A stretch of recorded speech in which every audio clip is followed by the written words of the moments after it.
this for? So, welcome to Enea's Capital Markets Day 2019. This is a really exciting time. We're all happy that you are so many here to listen to what has to be said today. This event will be filmed and the slides will be available on the internet afterwards, but we won't take any questions from the web or so today. But there will be plenty of time for those of you who are here today to ask your questions, both after some of the presentations, and there will be larger Q&A at the end, and there will also be a lot of time to mingle with management afterwards. My name is Charlotte Stjärngren. I'm today's moderator. I am so excited to be here, and with no further ado, I would like to welcome Jan on stage. Thank you very much. Thank you, Charlotte. So again, welcome everyone. My name is Jan Hägglund. I'm the CEO of Enea since May this year. Really pleased to see so many of you here.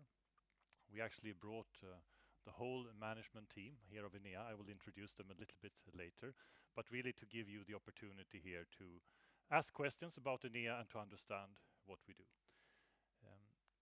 When I came in as CEO of Enea in May, the first question I asked myself was, so what does Enea really do? What's our business? Which are our customers? Where do we make money? And I spent time on that, and I'm still spending time on it. But then I met many of you and realized that you also had the same questions. And that's actually the reason why we're here. We decided that what we do, where we operate, and also the technology, the business, it's not so obvious. It's fairly complicated things. So we actually decided, let's organize a Capital Market Day where we can answer all the questions, try to simplify, and also show a little bit of where Enea is going forward. But if I answer the question in a very simple sentence, what does Enea do? It would look something like this. Enea is a world-leading supplier of innovative software components for telecommunications and cybersecurity. What we mean with that is several things. First of all, world-leading. As you will see here today, what we do, we intend to do well.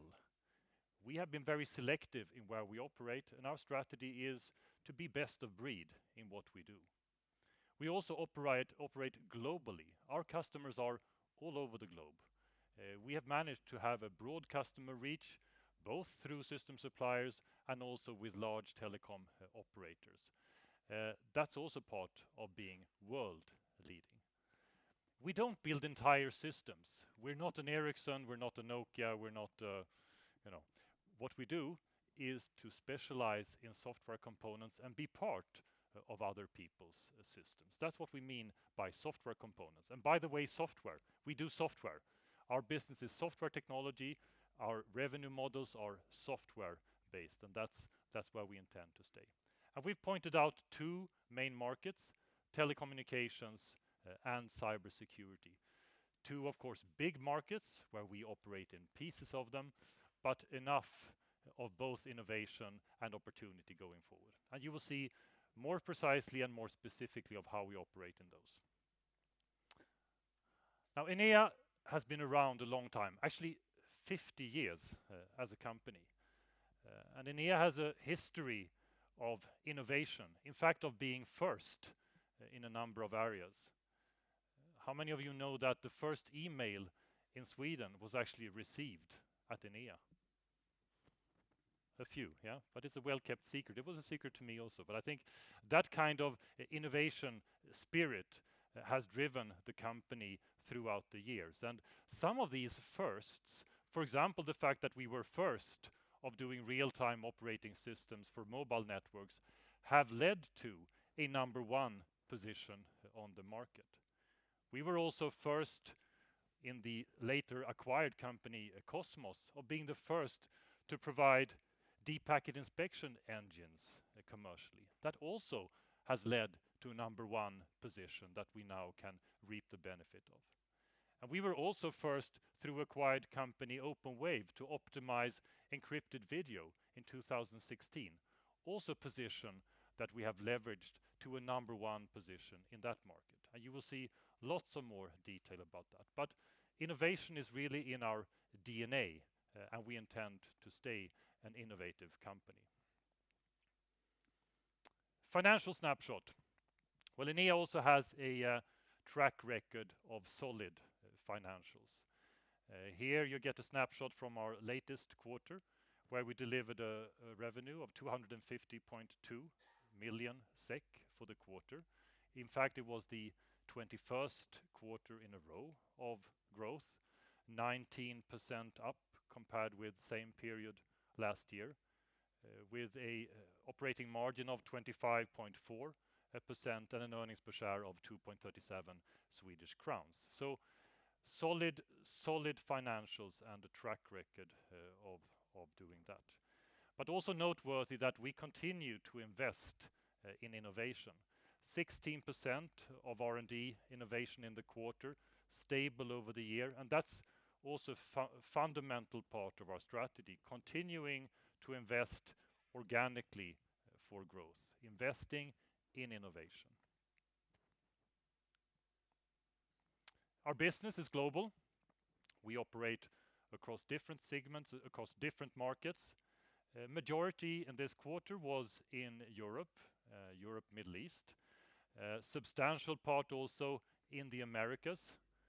We don't have the same presence in Asia, 13% in the quarter, so you could say that there is more to do there, but a pretty healthy mix of revenue coming from many customers across the world. And this is actually a big change for Enea during the last couple of years.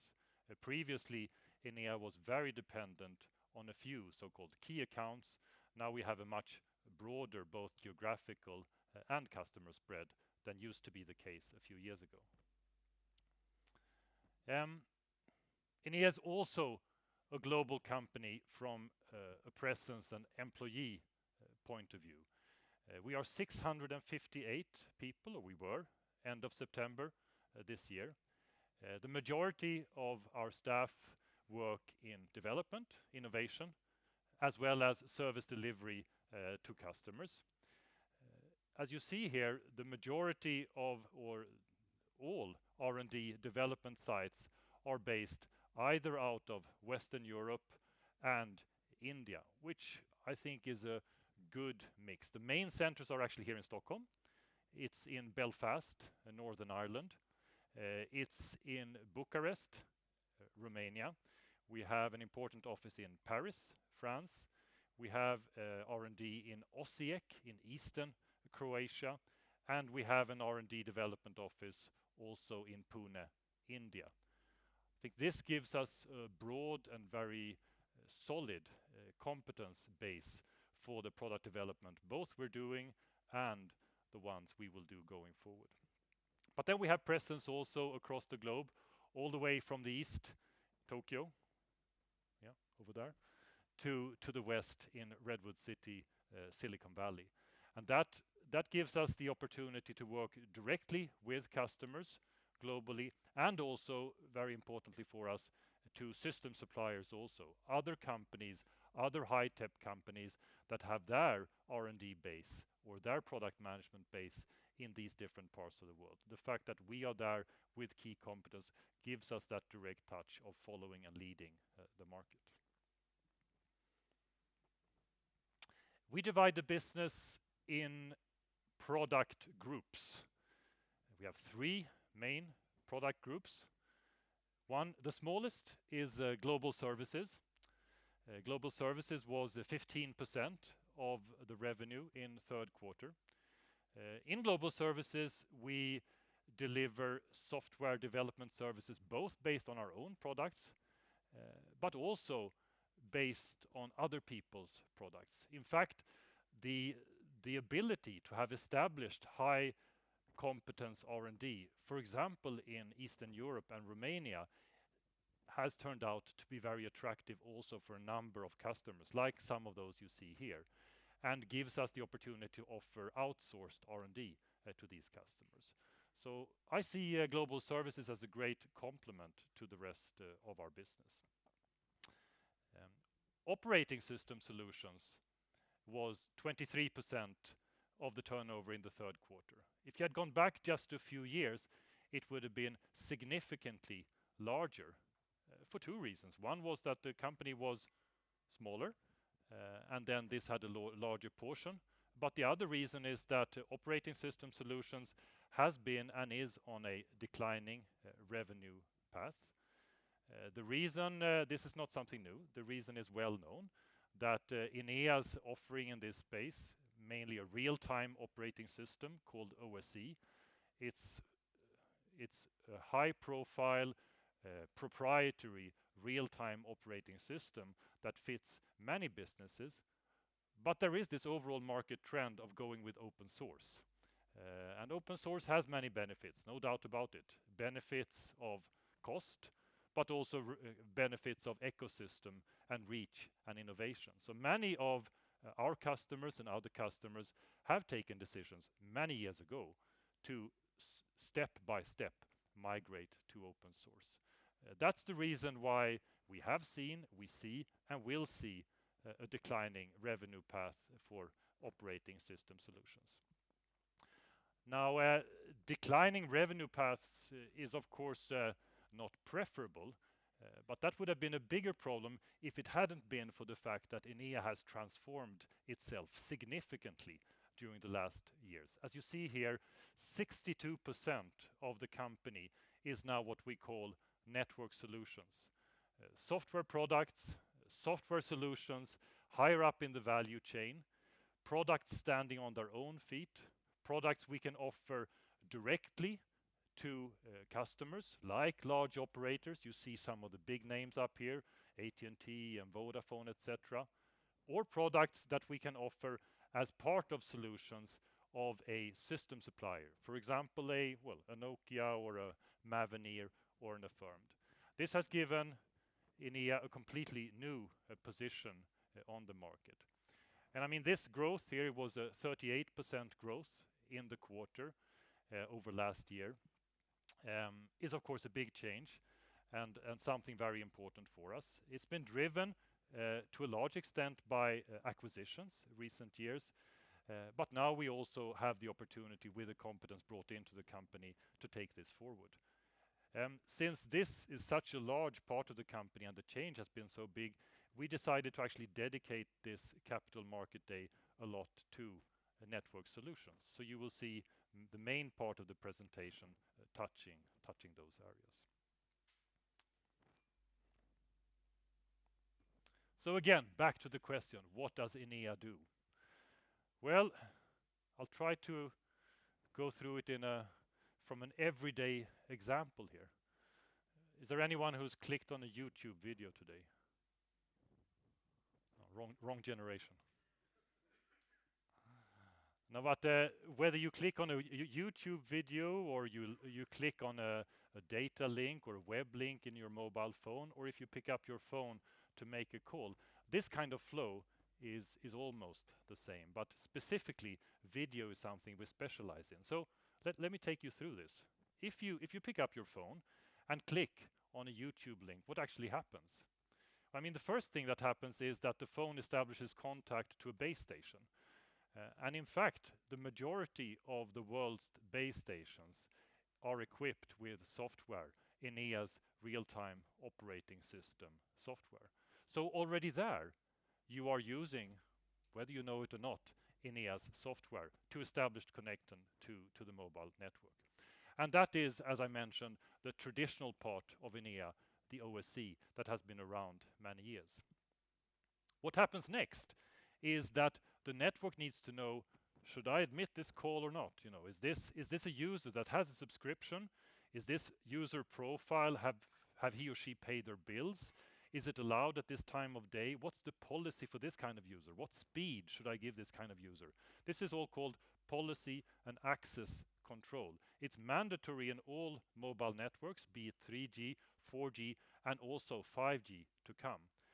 This is also Enea software. Policy and access control is software that came in actually from the latest acquisition Enea did now early this year in March through a unit acquired from French system integrator Atos.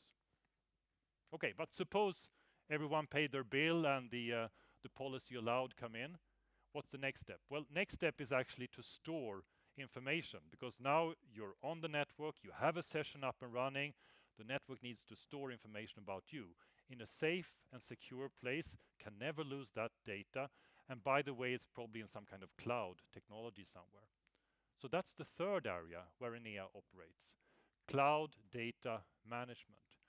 The ability to, in a safe and secure telecom grade way, save data is also one of our key areas where we, through actually the acquisition of OpenWave Mobility, have a presence on the market. But this area is also changing rapidly going forward, not only with cloud technology, but also with 5G. And we will hear more about that. But that's a third area where your simple call or your simple YouTube click will touch Enea software. Now what happens then? Well, now you actually want to start watching your YouTube video. So video starts to flow. And what are you interested in as an end user? Well, I suppose high quality, no buffering, no delays. You just want to watch the video. Many operators, to secure that, choose to have video optimization software in the network. And that's to do essentially two things. One is for the end user, optimizing the quality. The other one is for the operator to optimize capacity usage. Because of course for the operator, you know, if they can save a little bit on the equipment used but still give you a good experience, that's better for everyone, isn't it? So that's what Enea's OpenWave Mobility Traffic Management software does, also spread across the world. And then finally in this example, what's the last step here? Well, the last step could be that the operator wants to make sure that you're getting the experience you want, or they want to monitor how many people do I have watching video. Is that a popular service? Should I optimize for something else? So traffic monitoring is an important thing. Now we don't do traffic monitoring directly, our customers do. However, in order to figure out that specific piece of traffic, you need to classify it. The network needs to recognize what is YouTube video, what is some other traffic, what is simple web traffic, what is voice traffic, etc. So traffic classification is a pretty advanced piece of functionality going on in all networks. That's what we specialize in. So Enea's library for traffic classification is used by customers in many networks across the world, both mobile networks, but in fact also enterprise network, for service level assurance, or in many cases also for cybersecurity, because it could of course be malicious traffic. So with this simple example, I just tried to give you a flavor of where actually the majority of Enea's software is present and what it does for you. I hope that helps a bit. So that was today then, but what's happening going forward? There are many big trends in the industry, and here I point out 4 of them, which I think are particularly relevant for Enea's future and for how we think about opportunities and how we invest.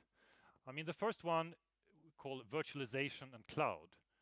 We come from an industry where software and hardware used to be bundled together. Only providers that had the ability to provide both hardware and software had the ticket to play in telecommunications. You have to be pretty large and you have to have a wide range of competence. Since a couple of years, the separation of hardware and software has already happened. That's called virtualization.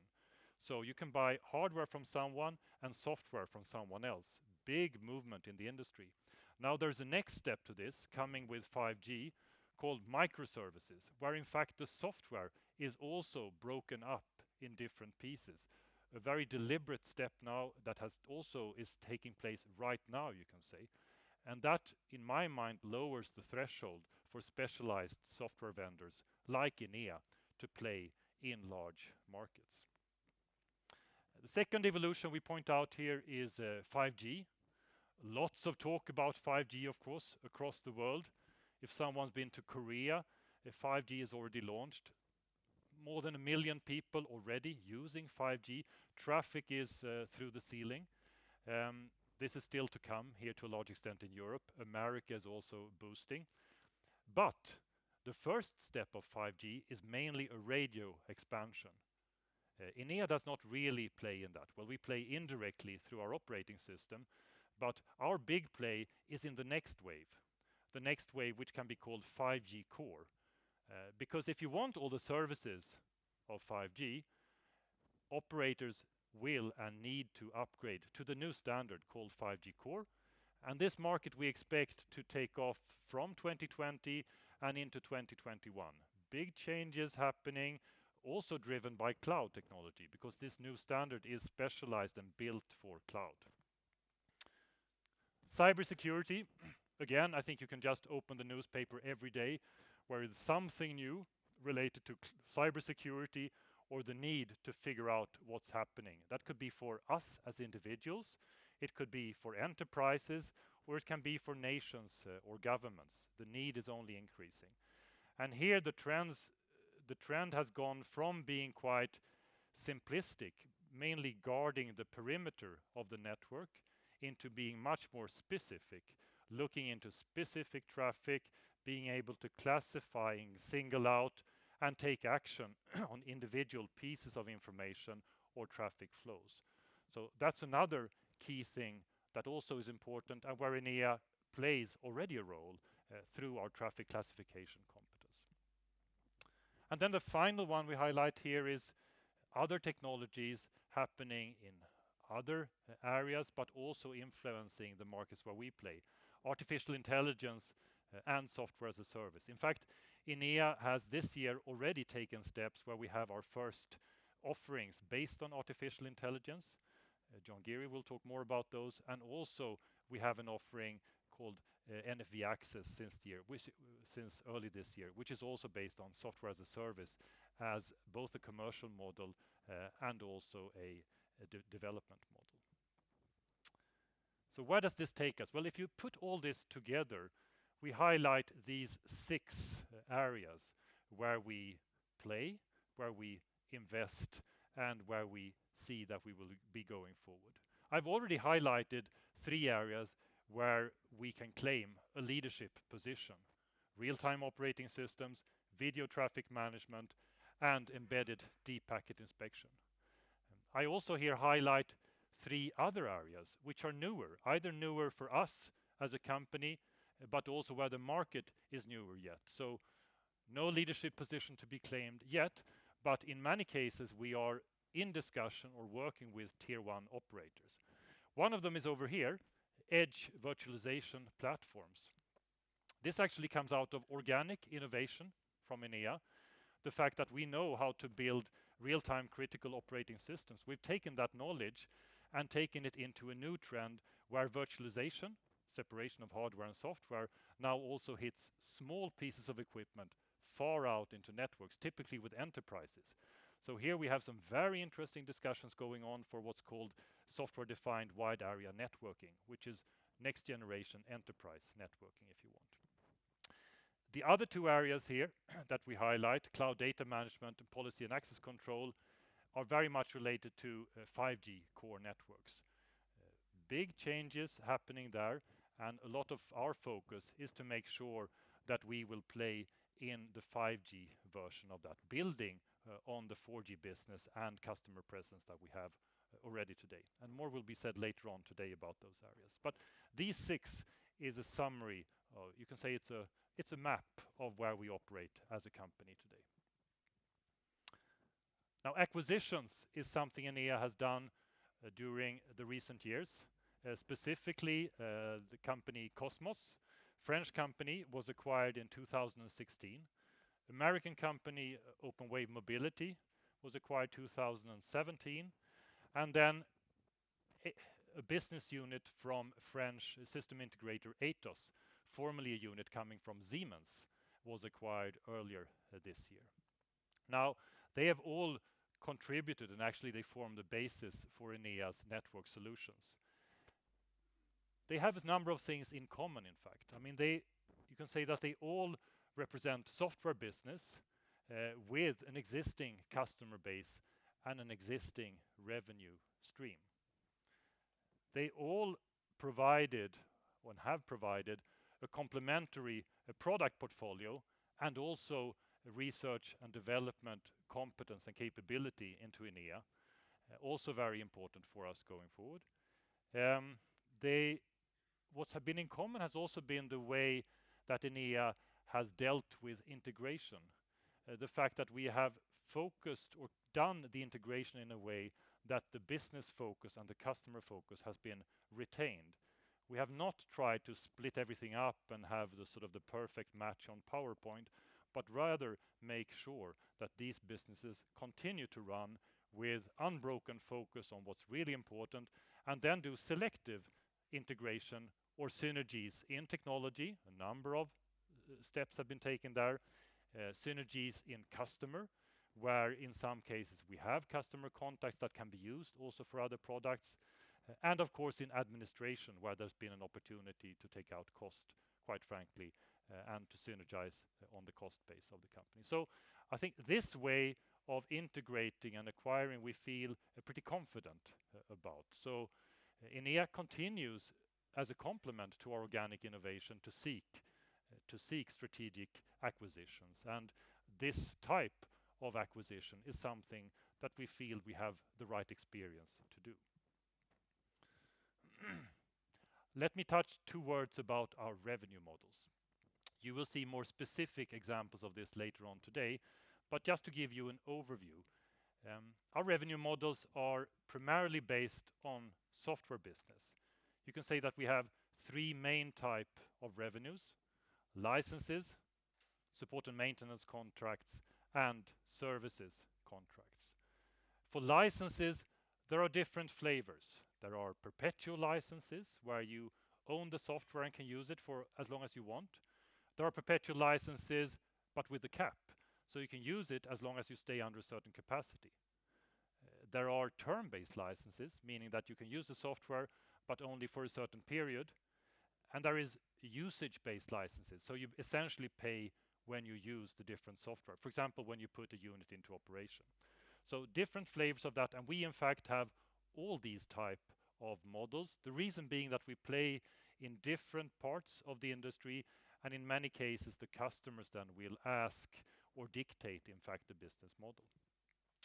Support and maintenance is important because that over a certain period then gives us a contract whereby we support both with to solve any problems might be, or upgrades and updates to the software. And then of course there is always an element of services, for example upgrade and installation related to our projects. A question that often comes is, so what's recurring in this? Well, we tried to point out that some things here are clearly recurring. I mean, support and maintenance, clearly recurring with all definitions. A term-based contract or a term-based license, also clearly recurring with all definitions. And I think we've done estimates of this. I think it's been said in the past that more than half of Enea's revenues are recurring with these kind of definitions.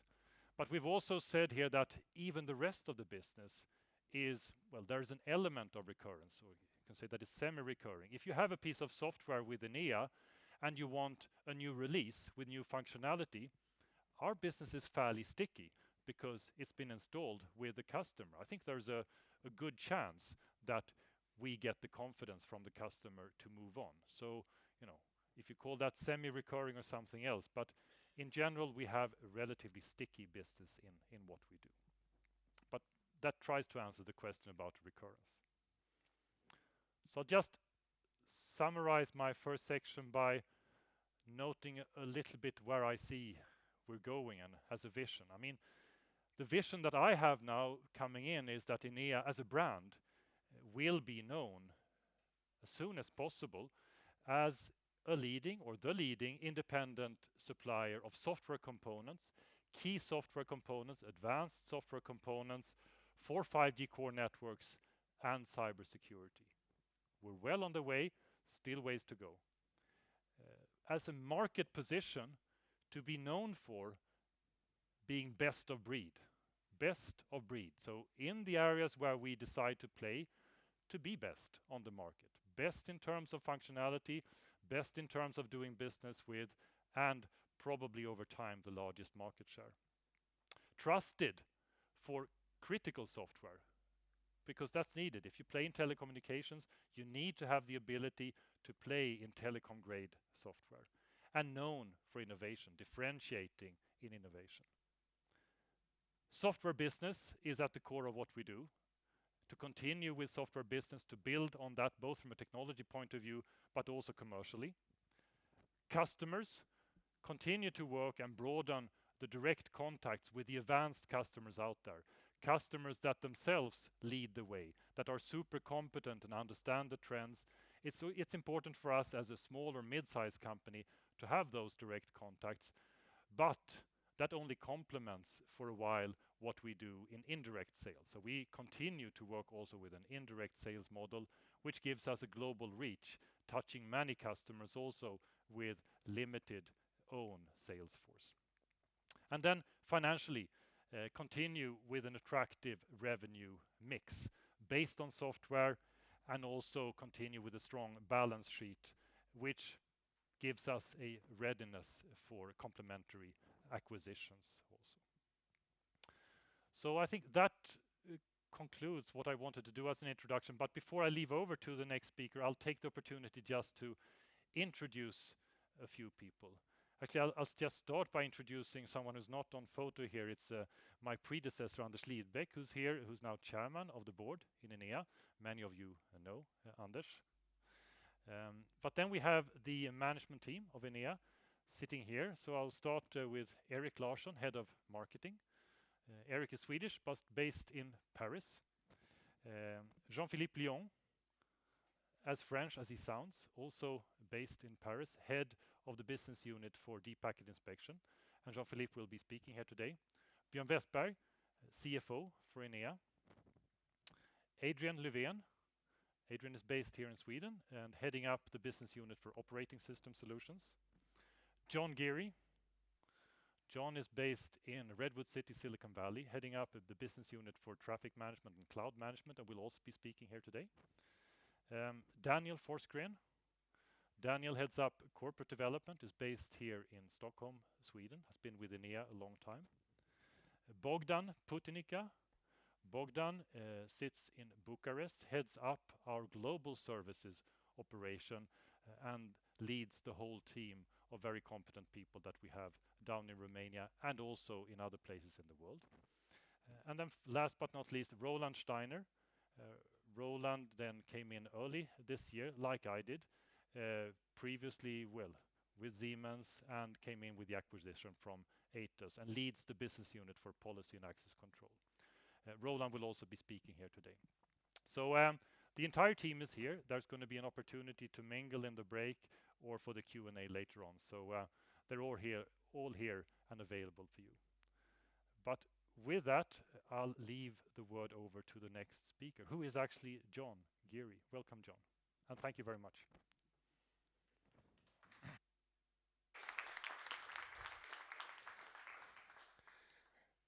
It's one of the better pictures of me. Good afternoon. Thank you all for the opportunity to speak here today. I'll just start with a line or two on my background.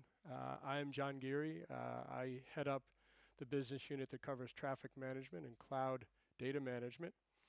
I've been the CEO of OpenWave Mobility for the better part of 5.5 years before we were acquired in February of 2018 by Enea.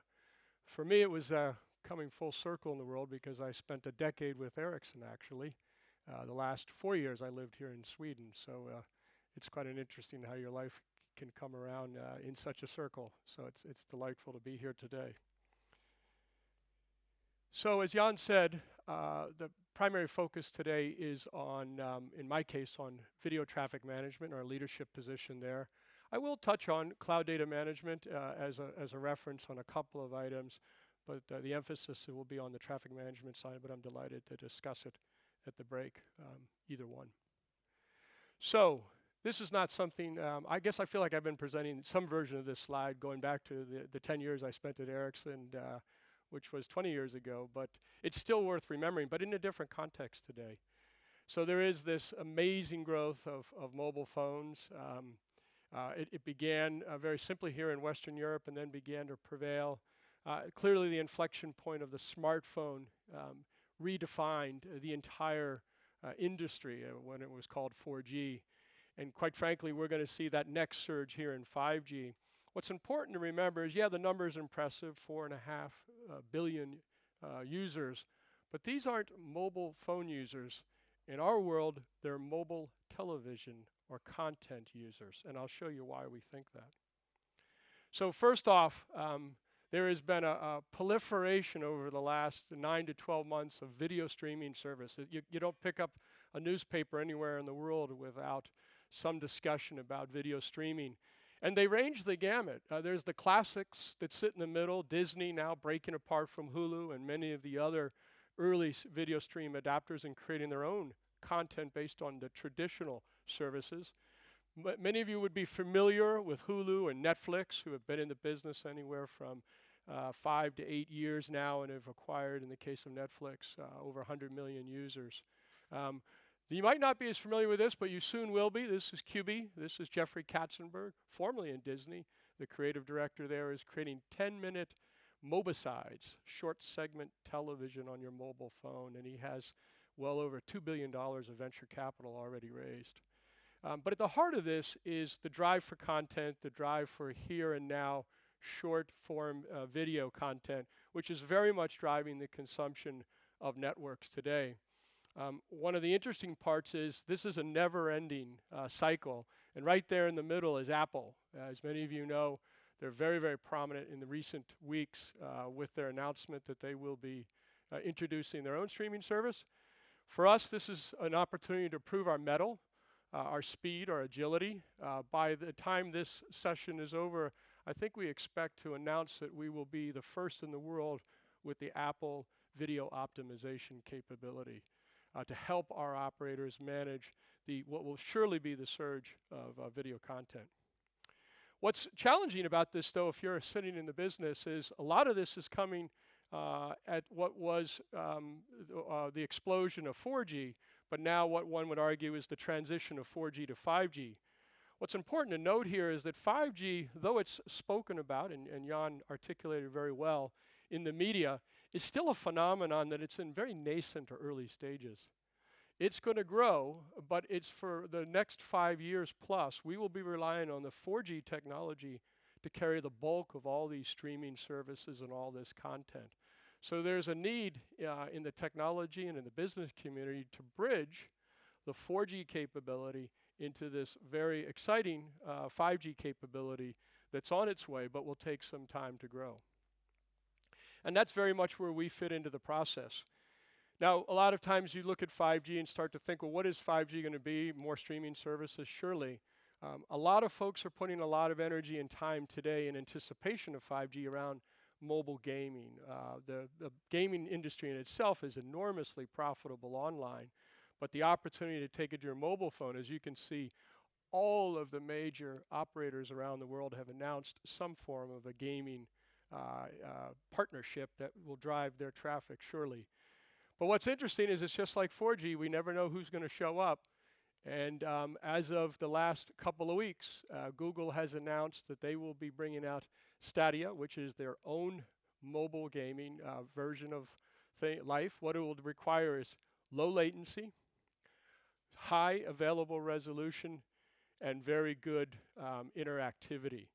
Very good for the business that we're in, but a challenge, certainly, for the network of our customers. You can't really start, as Jan said, one of the key priorities of ANIA is focusing on virtualization in the cloud. But if you were to enter in that game today, you would be rather late. It's not impossible to catch up, but it would be very, very expensive and very, very challenging. In the case of our group, we've been at the cloud now for the better part of 3.5 to 4 years and have a lot of what I would say experience under the belt and are very well positioned on what is one of the clear anchor priorities of 4G to 5G transition is moving to the cloud. As services proliferate greater and greater, the profiles these services require, the access to the profiles and the policies has to be faster and faster.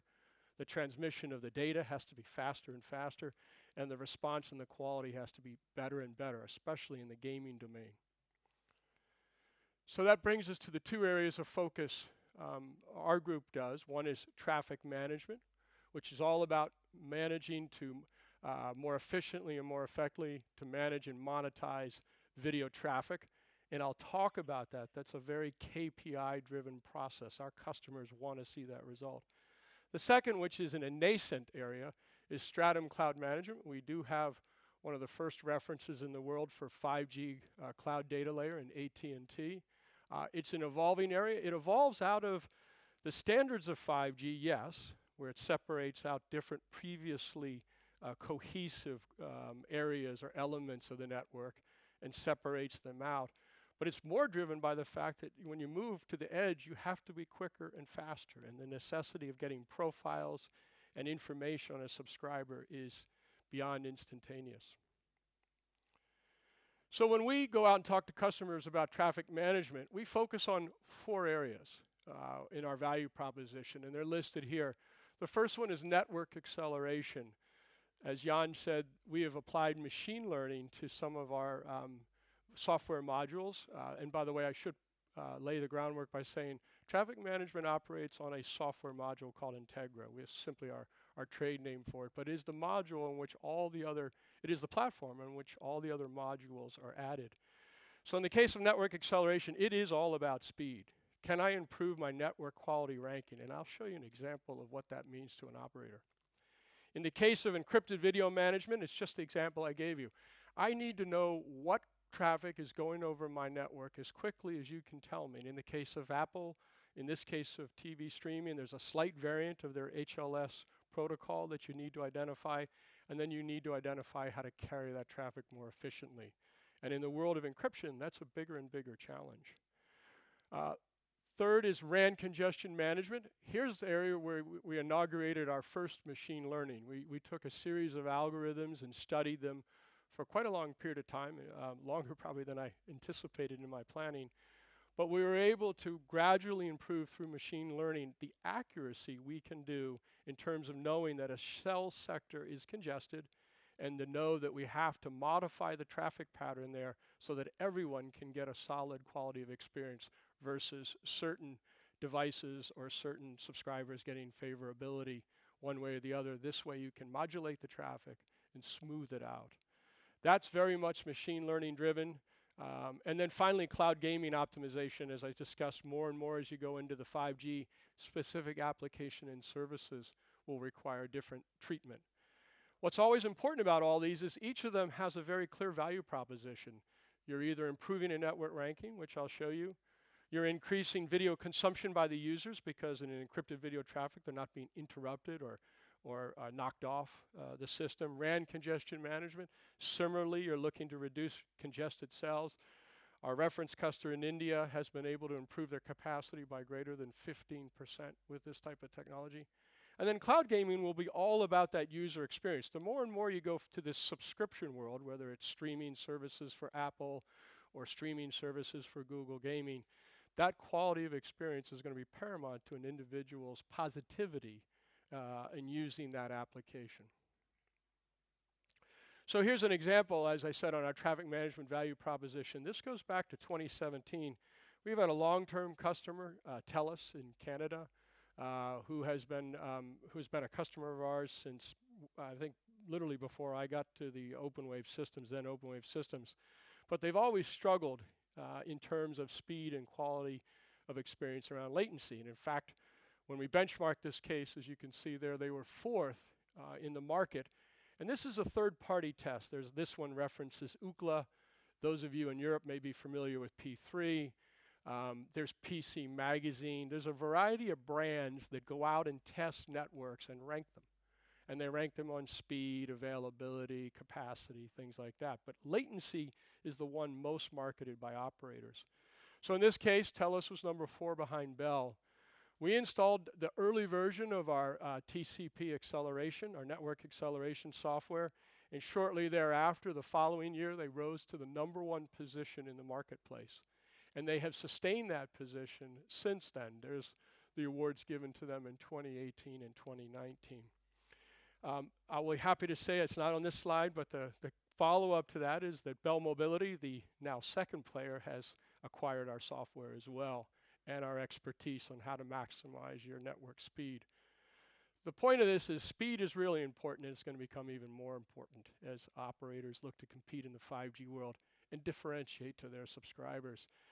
What's also interesting about this, it's not noted here, but is that these tests are all quite different. There's Ookla, there's P3, there's PC Magazine, a variety of them. So you have to have a very adaptable platform to configure and tune the software, and that's the important part, it's software. If it were hardware dependent, you couldn't do this, but because we're software dependent, we can make a series of adjustments and changes uniquely suiting the maximizing the performance all those various tests require.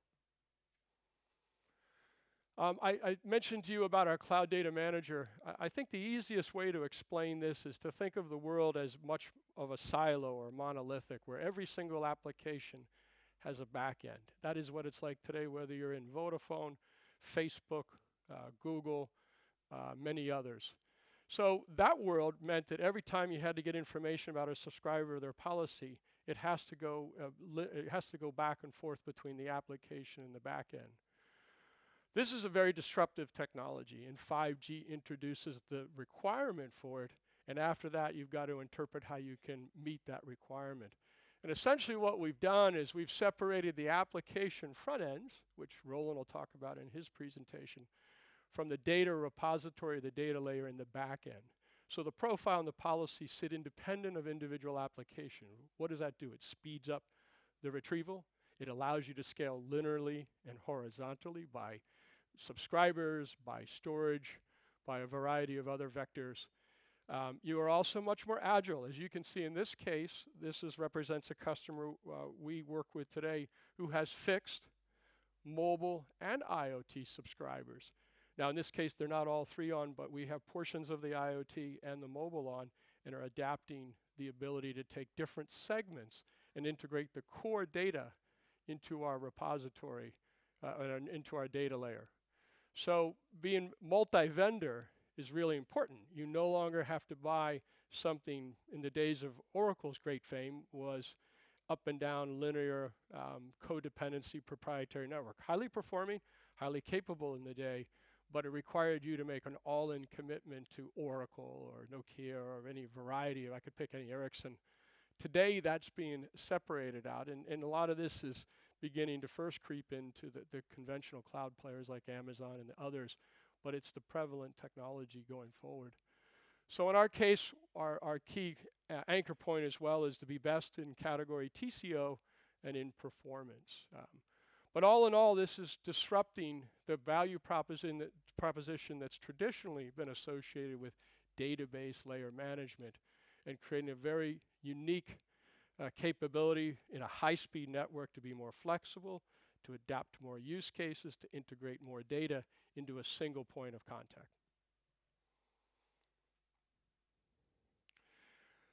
One of the things that I know is of interest to people, even in our company, is, well, how do you acquire customers? Starting in the days when we first went into software and into a platform. And so this is representative of one of our European customers. They're an operator with a series of operating companies, subset companies around the world.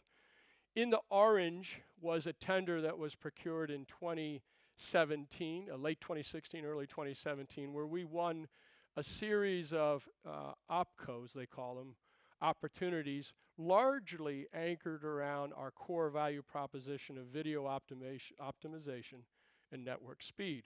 So our penetration was through the direct sales force, it's through responding to RFPs and RFXs, doing proof of concepts, and again, arguing the value proposition I showed earlier.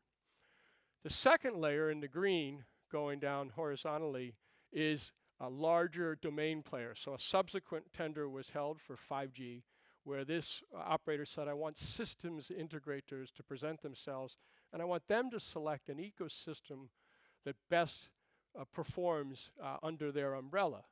So a number of large traditional players, Cisco and Ericsson and Nokia, Huawei, they would all be the usual suspects, go in and say, hey, here's my network, here's my partners, and I think the combination of this best suits you. And with that, the penetration then began to go down, and we won in a couple of sectors. We were bid by 2 of the major vendors, and we started addressing additional countries around the world. Off to the right are more software modules, as well as you can see Stratum, our cloud data layer management, where we have in 2 of these instances made penetration as well. So we go horizontal and we go vertical, we go direct, and we go through domain or system partners. And our key mantra for our sales team when I'm out there is land and expand. Just get us in and then allow us the opportunity to keep adding value through our software modules that go onto our core platform. So that brings us naturally to the revenue model, and this is an example of one of the ones we recently announced, and I think it was 3 months ago, of a win we had in Asia. So in this case, this operator chose to have a perpetual license, term-based, so at the end of 3 years, they can keep what they've used, and then they'll buy an upgrade or additional licenses, more than likely as traffic grows.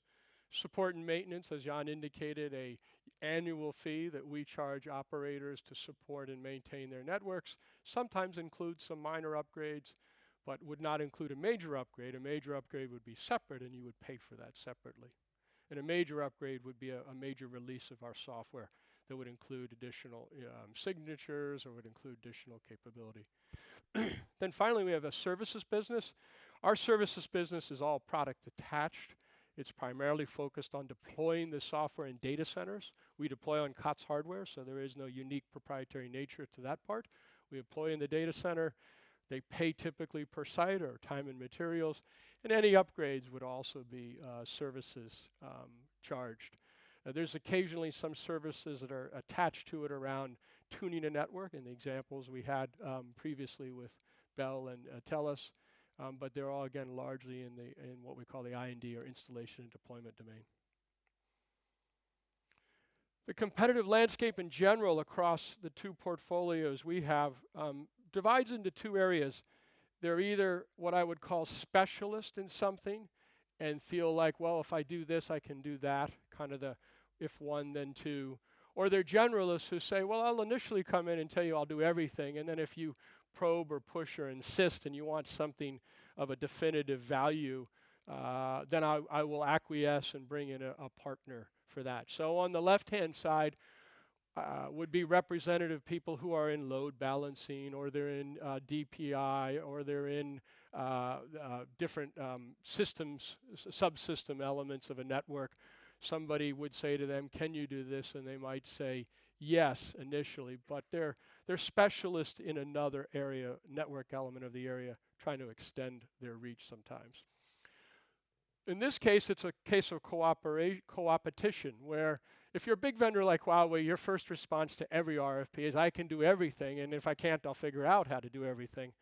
So it typically comes down to an operator who may start to drill in and say, well, it's really important to me that I have the best speed. Do you have the best TCP? Do you have the best of that? And in cases like that, a Huawei, Cisco, Ericsson, all 3 of them work in collaboration with us to deploy our software inside their subsystems. As we move into 5G, this link will grow even tighter because more and more of the big vendors or big operators are looking for this all-inclusive end-to-end system capability, at least in the inaugural years of 5G. Same thing happened in 4G, the same thing happened in 3G. Typically, there's so many moving parts, it doesn't work to the advantage of an operator to try to do every single aspect of it on their own. Some do, an AT&T might and a few others, but by and large, they'll pick a framework. And then over time, as they get comfortable with the technology and what they want to do with it and how it works, they'll take that framework and divide it up further and further and solicit more specialists. But oftentimes, the framework to get things up and running is the paramount, either from the market, the Wall Streets, if you will, or from the management who have KPIs. So in that case, we have to work our direct channel, and then we work a modified direct channel where we go in with these large vendors and sell through our capability and systems. Most of them aren't software vendors by nature, so they have a difficulty to understand and present the technology. And that's our job, is to make it, the value proposition clear, show the joint roadmap, and show how we can evolve that into meeting their 5G requirements. So with that, I'll just summarize. Hopefully you understand at the conclusion of this that it's our ambition to stay number one in the traffic management area with the type of skills and capability and value proposition that we communicate and drive to our customers, and 4G will go right into 5G. And the cloud data management side, that's rather nascent. We have an early, what I would call favorable position, but we're a long way from establishing what's that market's going to really be like, but we've got the right pieces in place that we're building on. The market's going to be defined by video streaming services, or gaming streaming services, high resolution. In the case of Google, you know, they're talking about doing 4K right out of the box for gaming, and the low latency requirements in that will be phenomenal.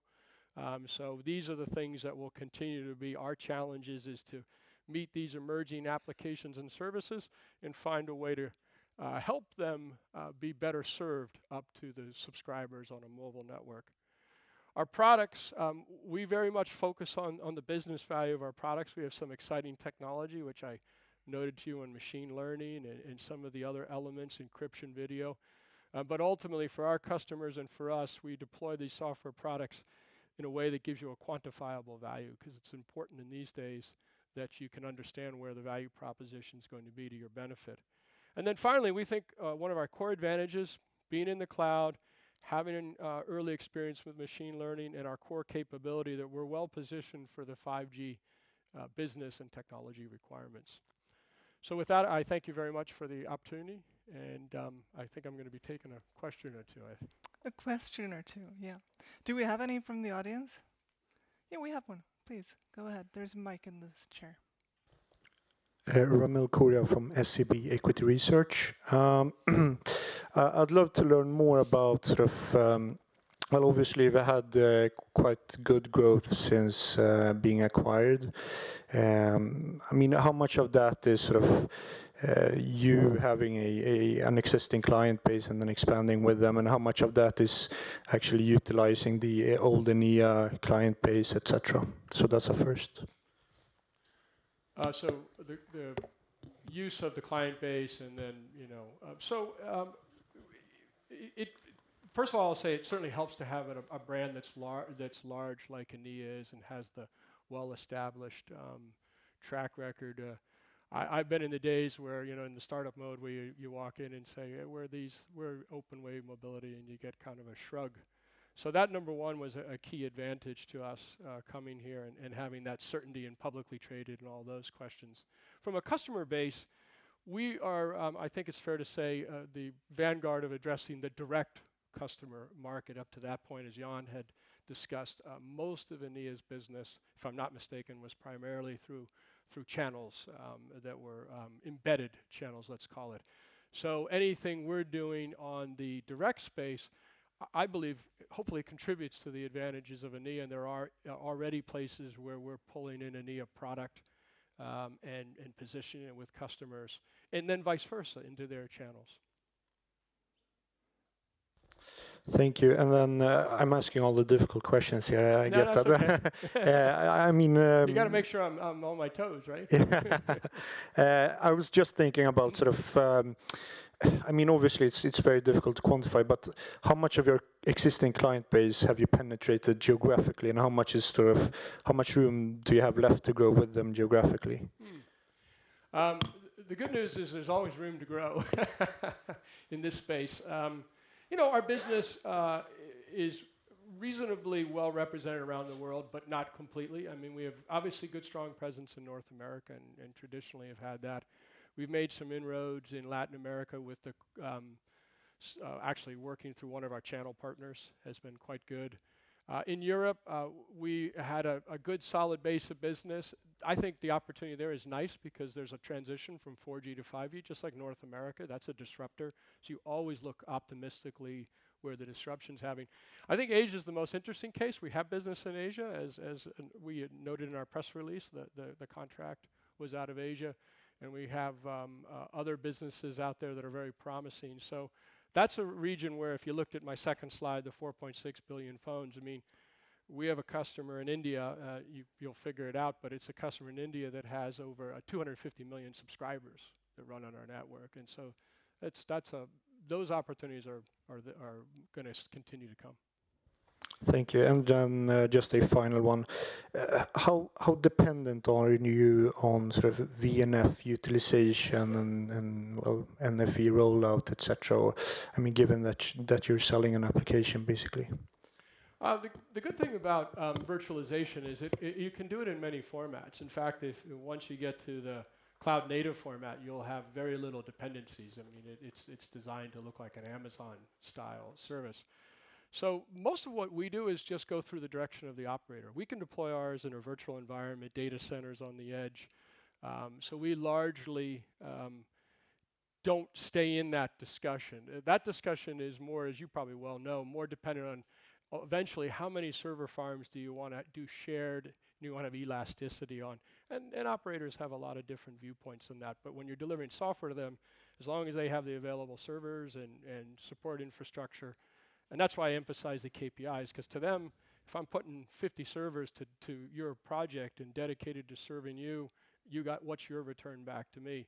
As time goes on, you get to NFV and some of the more complicated constructs, operators will be looking to partition and farm out various resources.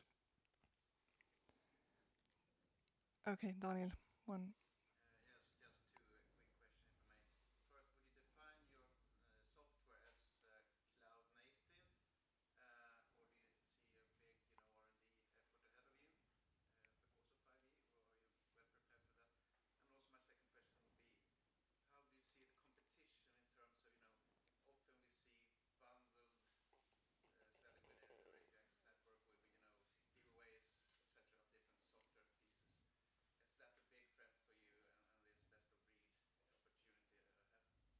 Good question. So cloud native has a lot of interpretations to it. I would say we're cloud native ready, and a lot of it will depend on operators' ability to transform both their network, their underlying infrastructure, as well as just as importantly as their culture. Because cloud native ready, fully interpreted, has full elasticity, containers, Kubernetes orchestration. It has all of that. Today, that's a market that's still to come. I don't see it as a major R&D effort because it's not necessarily more innovative in the sense of I'm not trying to do something brand new, but it will require more collaboration, more synchronization with some of these major players who will be heavily influencing how those domains are created. But from an R&D perspective, it's less about the R&D and more about the partnerships, and then of course adapting your technology to run. But if you think about it, we do a lot of our development in AWS today, and troubleshoot it and load test it and things like that, and run remote proof of concept. So that part is less worrisome. The bundling part, it's a good question, but where we sit in an element portion. That bundling kind of goes up in my old days when I was doing the 3G running business development for Ericsson. 10 of these, 2 of those, 5 of this, but it was all primarily radio and core networking based. We haven't quite seen it. It's now we will try to bundle to our advantage. We may say to you, hey, if you've got video optimization, here's an incentive to buy our acceleration or to buy our traffic filtering. So that's, given we're a software module, we do try to spur a deeper upsell. But on the larger side, it's a good question, but a lot of that takes place in the main demander space where they're trading billions. Thank you very much, John. Sure. Thank you. So now it's time for Jean-Philippe to talk about embedded deep packet inspection for cybersecurity. There you go. Thank you. So good afternoon, everyone, and thank you for attending this session. Let me introduce myself. So I'm heading the DPI business unit located in Paris. So I've been with Enea for 3 years, since the acquisition of Cosmos in 2016. And prior to that, I've been 10 years with Cosmos. So actually, I joined Cosmos when it was at that time a startup. And we were the very first company to provide DPI as a building block. So we spent a lot of energy at that time to evangelize the market.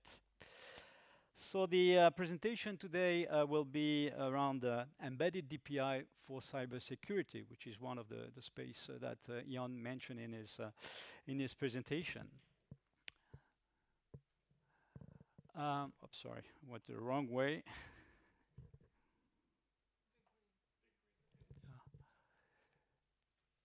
Okay. So first, maybe let me explain in a simple way what is DPI. DPI stands for Deep Packet Inspection, which is a technology which allows to have fine-grained visibility on the traffic, in the sense that it is a technology that classifies the traffic. So you will have a very clear visibility on all the protocols up to the application layer, which are running on an IP network, whether it's on a telco network or in an enterprise network. And the technology does this in real time. On top of that, the technology allows to extract what we call metadata. So some information coming from these different protocols and application that will feed our customers' application. So this is an embedded technology which is used in many different use cases. So here I will focus mainly on the cybersecurity use cases.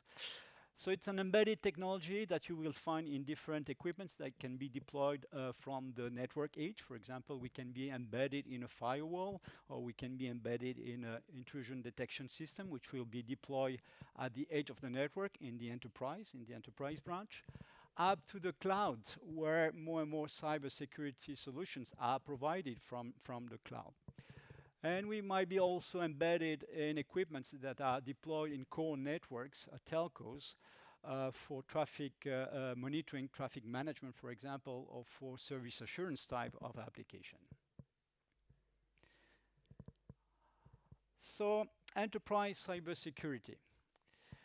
This is a very hot topic, and this is where traffic visibility is absolutely key. As Jan mentioned earlier, I mean, in every newspaper every day, you can see new cyber attacks. Cyber attacks are becoming more and more sophisticated. It's getting more and more difficult to detect a new cyber attack. We have this recent example of this ransomware called WannaCry that corrupted more than 200,000 computers in a very short time frame. And so I would say all the traditional solution based on known signatures of known attacks, they're no longer efficient, they're no longer sufficient. And all the security operating centers that provide security services to the enterprise, today they really focus on discovering and containing the breaches. And to do that, they have developed new solutions combining different types of technology: artificial intelligence, behavioral analysis, machine learning. But all these solutions, what they need some real-time traffic information. They need to have a clear visibility on what are the applications running on the network in order to be able to detect some abnormal behavior, some abnormal traffic between different nodes of my network. Cybersecurity is also very important at the national level. So we're talking more about national cyber defense, which is becoming a strategic priority for many nations. With geopolitical tensions, you have more and more cybersecurity type of attacks. So you can have a variety of cybersecurity attacks. It can go from, I would say, cyber propaganda, where one nation will try to influence the election in another country. We had some recent example of that. It can be industrial espionage, where some nations try to attack and get into the information system of a sensitive company to steal confidential information, confidential data. Or it can be even cyber warfare, where some nations try to get into critical infrastructure information system in order to damage this critical infrastructure. And so here, at the level of a nation, you have also the government agencies, the cybersecurity agencies that deploy very sophisticated security operating center that need also technology like DPI sensors in order to get fine-grained visibility and real-time visibility on what's going on the network, and to feed their solution in order to detect some abnormal traffic going on at the national level, or to protect critical infrastructure. So what is the market we are addressing? The market we are addressing is the market of the cybersecurity vendors. And this is a market where we see more and more specialized vendors. because there are many different use cases for cybersecurity. So there are different categories of cybersecurity vendors. Some will focus on threat intelligence, others on cloud security, others will focus more on industrial networks, IoT. But the good news is that most of these solutions, they all need traffic visibility. They all need traffic classification to feed their solution. So it's a very fragmented market with different profile of players. You have, the traditional tier one in this field, but you have a lot of cybersecurity and startups entering in this new market. In terms of competition, there are very few players in this market providing DPI as a building block. So I would mention two competitors, two main competitors for us. One is a German company called Rohde & Schwarz IPOC. That comes also from an acquisition, Rohde & Schwarz. It's a large German company that acquired IPOC. That was a specialized company as we were in DPI as a building block. So they acquired IPOC about 3-4 years ago. And this is a direct competitor to us. They focus on both cybersecurity and telecom market, as we do. The other competitor I would like to mention is Sandvine Naval. Naval is the name of the product. That comes also from an acquisition from a company called Vidyard that was also specialized in providing DPI as a building block. That was acquired by Procera. Procera and Sandvine now have been merged in the same group, and they still have this OEM activity, which is quite marginal at the level of the group, but still we find them in some cases. But I would say the real competitor for us is more in-house DPI, in-house technology developed by some of our prospects. What happens in some cases, they will start, a company that launches a new product that requires network visibility, traffic visibility in the cybersecurity space, they will start developing their own technology for limited number of protocols, for limited number of metadata. But after a while, they realize that this is very complex. DPI is very complex. Why is complex? Because you have many different protocols, you have many different applications, and the application and the protocols evolve over time. So you need to keep up with the evolution of these protocols if you want to be still able to classify the traffic. And this is what we provide to our customers. Regularly, we provide updates of our protocol signatures. So in-house DPI is certainly a competition. For our customers, is often a question of make or buy. Either they do it internally or they go to a specialist like us and they focus on their core competences. There's also open source DPI, but I would say I don't consider this as a competitor. The product is called NDPI, but this product has a limited coverage in terms of protocol, and also the freshness of the protocol upgrades is not at a commercial level. So we don't really enter into competition with this open source DPI. The go-to-market model is quite simple. We go direct. We sell directly to security solution vendors. We have about 30 plus references. All of them are under NDA, so unfortunately I cannot disclose the names, but you can easily understand that in this space, the cybersecurity solution vendors, they want to keep their secret source and they don't want to disclose, I would say, what are the technology they use in their solution. And so these security solution vendors, they will sell to telecom operators, to enterprises, or to government agencies. Product portfolio, quite simple. We have one flagship product. It's called AX Engine. It's a C library. So this is a product which is meant for companies that have development capabilities in order to integrate our DPI, our library, with their application using APIs. And around this library, we have a set of extension modules to provide extended features. We have a second product line, which is, I would say, another form factor of AX Engine, which is a probe. So this is built around AX Engine. It's using the same technology, But instead of requiring development capabilities, this is a probe so easier to integrate. So that allows us to have to address new market segments that we couldn't address with AX Engine.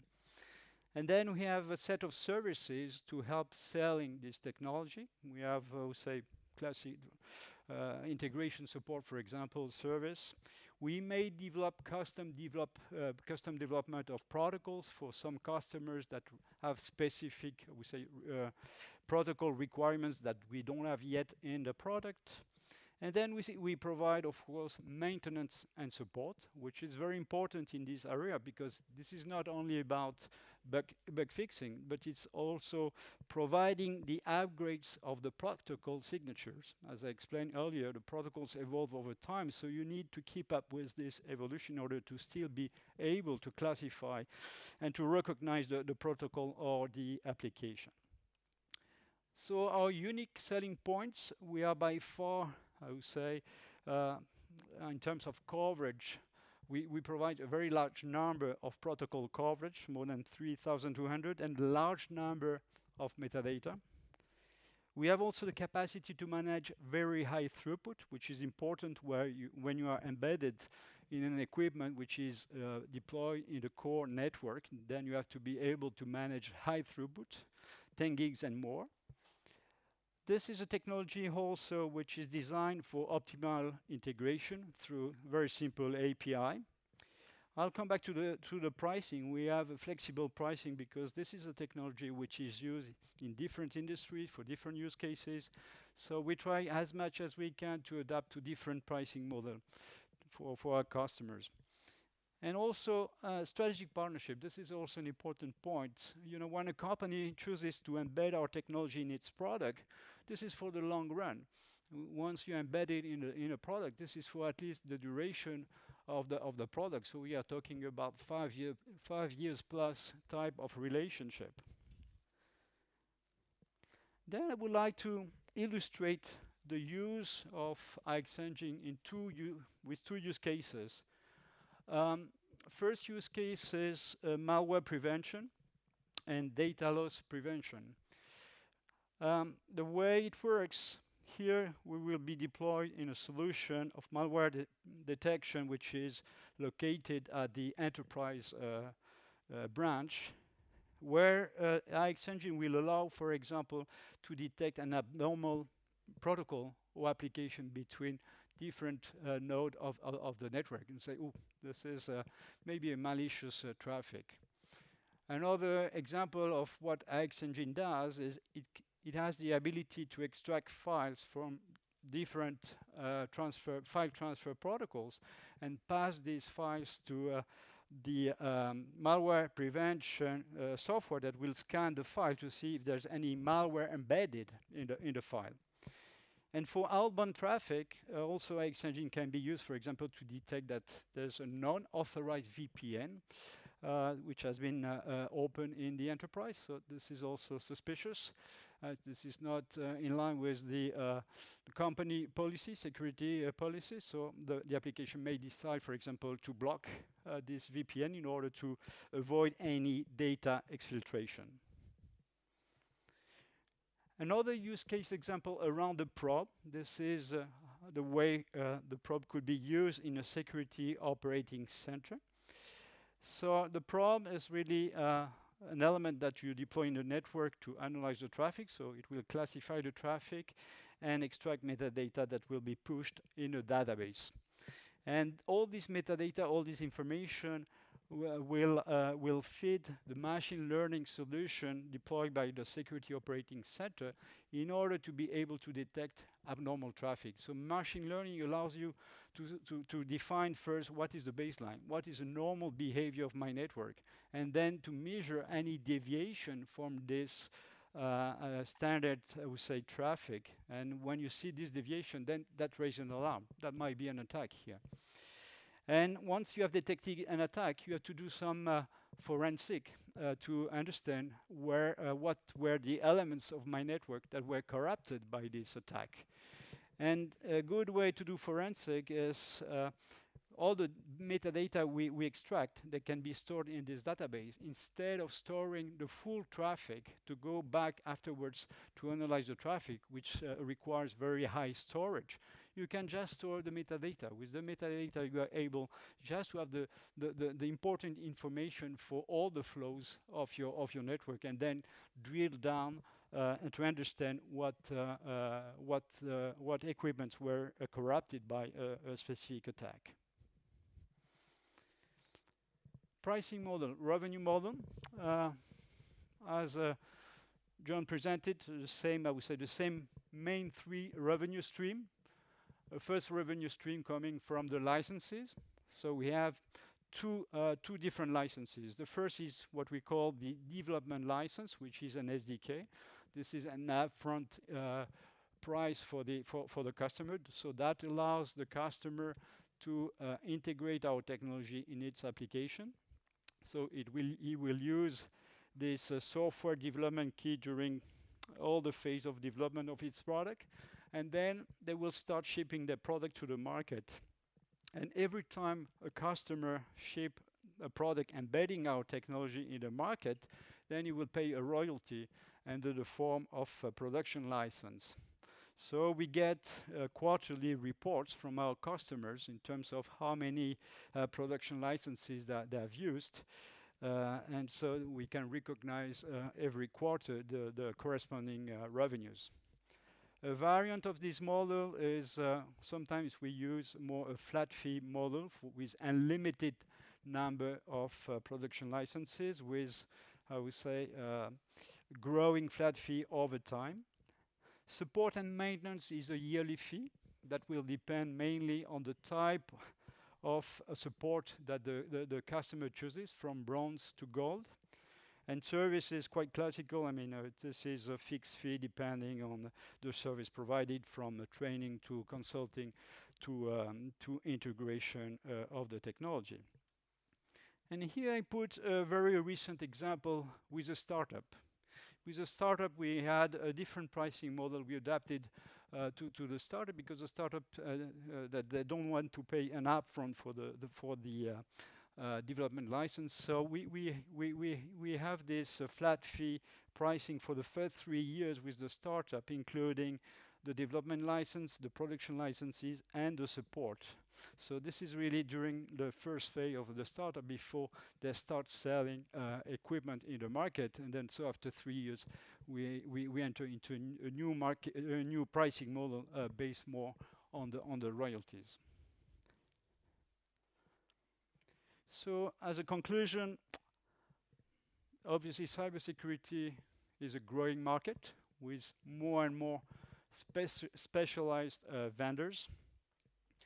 And traffic classification is, in most of the cybersecurity solution, an important piece of it.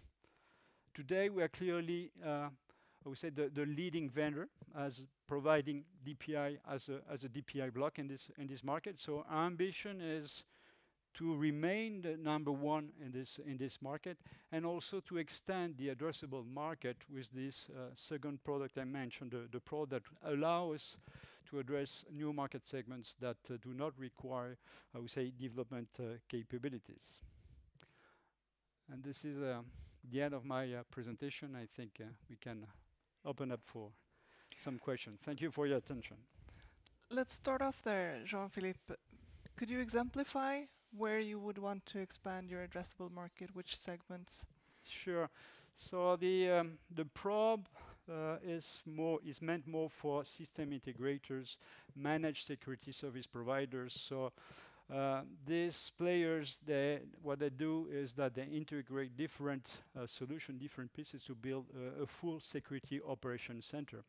And so these players do not have development capabilities. They prefer to integrate, and they are more a system integrator.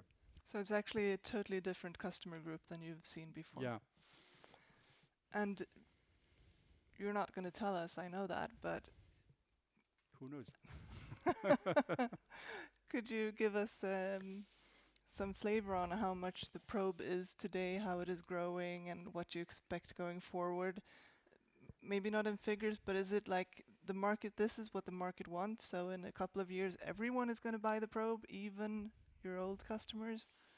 No, there's no cannibalization effect. I mean, these are two different markets. So we view the probe more as an extension in order to address new markets that we were not able to address with AX Engine. Daniel?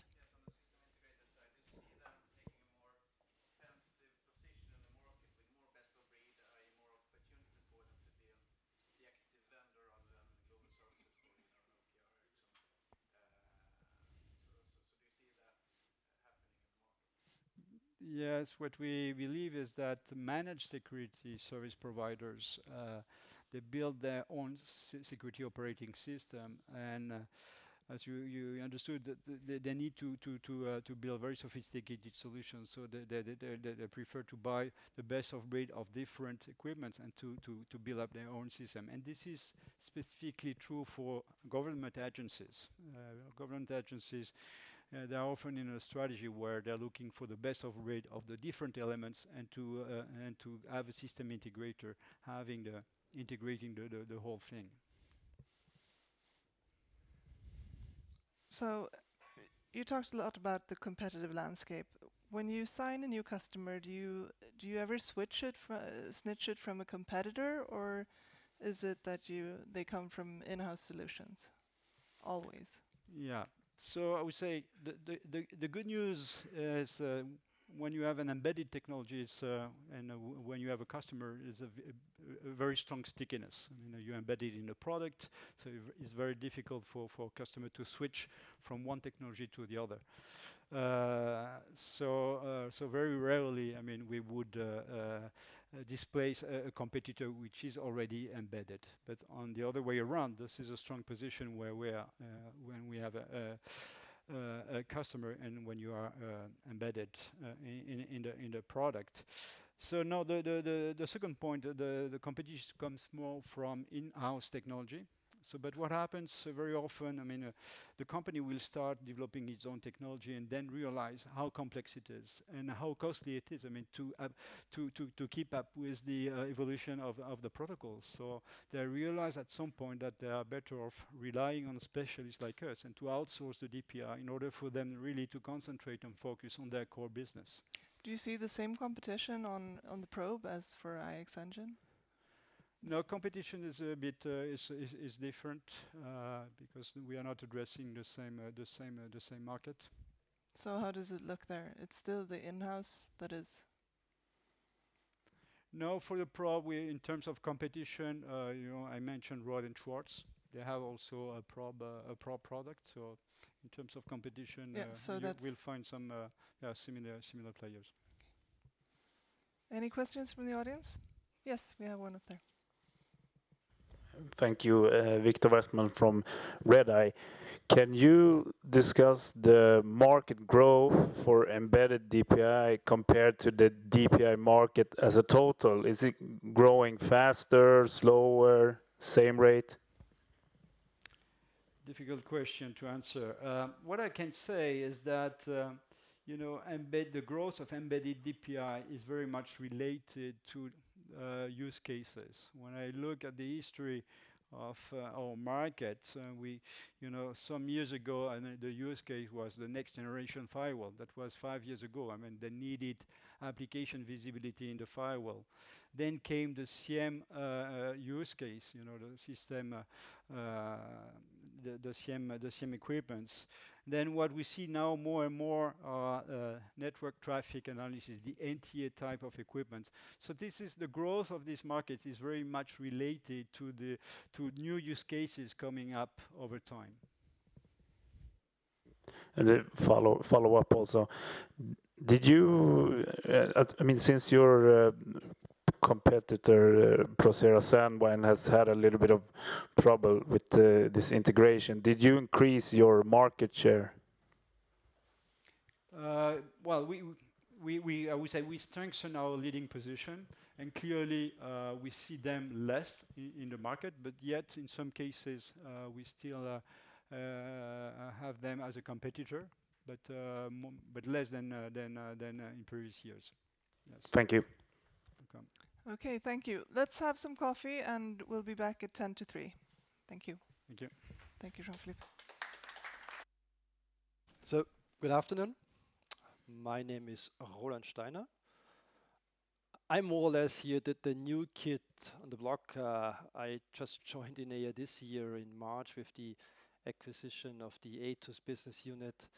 And so it's less than a year that I've enjoyed to be part of that company. But I think I have a lot of history, which is also worth to mention here. So I started early in the 2000s, almost 20 years ago, in Siemens, and I've built up more or less the IP core network business of Siemens as an engineer and later managing that business. And I also enjoyed 1 year to be part of the French system integrator Atos before I came part of Enea. Today I'm talking about 5G core networks. Maybe that's or at least one of the most exciting things we're working on today. And looking on that first slide, it's not a separate topic on its own. It's something what we have already been doing in 4G. So the core network pillar has 3 different topics. And cloud data management, where John has already been talking about, and policy and access control, which is mainly my business unit, which will be extended by additional applications with 5G. These are the 2 areas where we are heavily engaged now in bringing this forward into the 5th generation of a mobile network.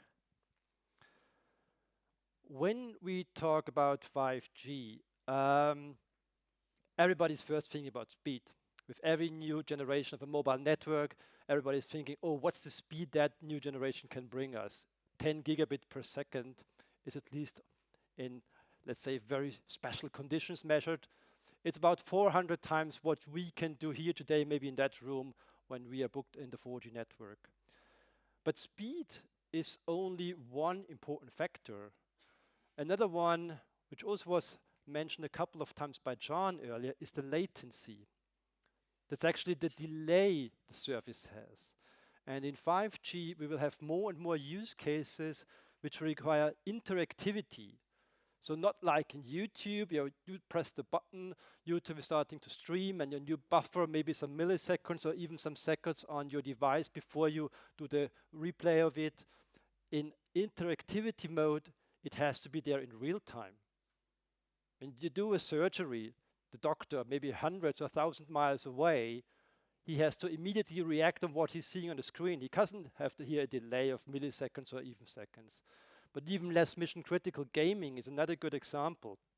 Gaming is becoming more and more popular, but it's really an odd experience if you're always too late to do something, and you always lose because you're too late because your internet connectivity is too slow. So latency is a very important factor.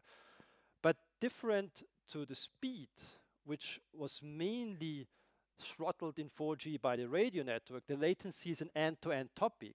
So you have the device on the one side and you have the application in the cloud in the other side, and the entire chain in between needs to be optimized to provide the latency. So I would say for the 5G core, latency is the most relevant functional feature. But functionality is only one thing. Well, it's sexy, you can sell it and you can promote it, the operator can make out of that marketing stories, but the operational aspect of such a network is becoming more and more important. It's cost, it's OpEx.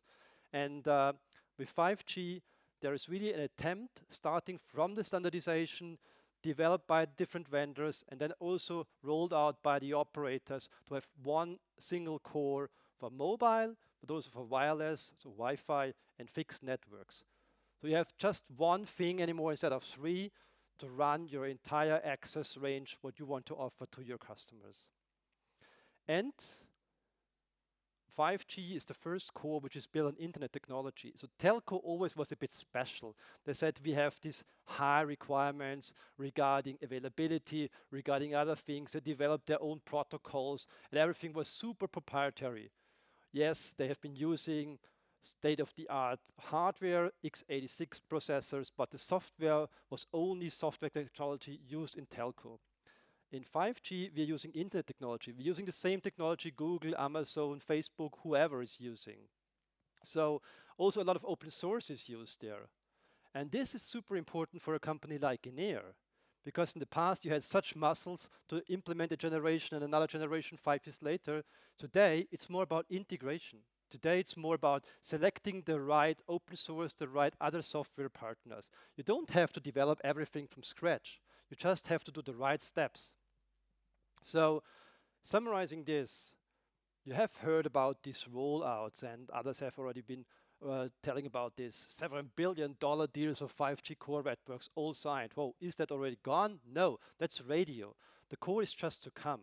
And radio brings you something, it brings you more speed, but if you really want to have the full experience, you need the core.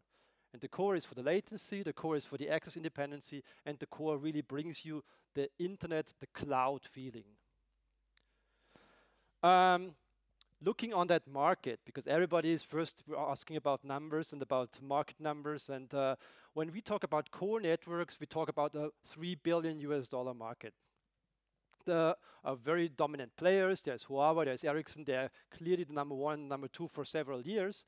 But then there is the next level or the next range of suppliers, and that's getting bigger and bigger and bigger. And one of the reasons is that simplification of getting into that market. First, there was the separation of software and hardware. Now there comes microservices. You don't have to develop everything by yourself. It's much easier for a newcomer to get into that market. And that's also what we are making use of.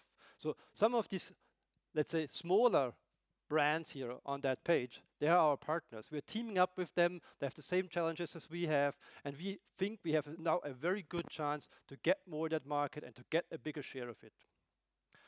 Right now, still everything is on 4G. So that blue bar in the middle, that's the installed base, that's the sessions, that's kind of the usage of a network. And you see it's almost blue, it's almost 4G. There's a small declining 3G, and there's a small increasing 5G.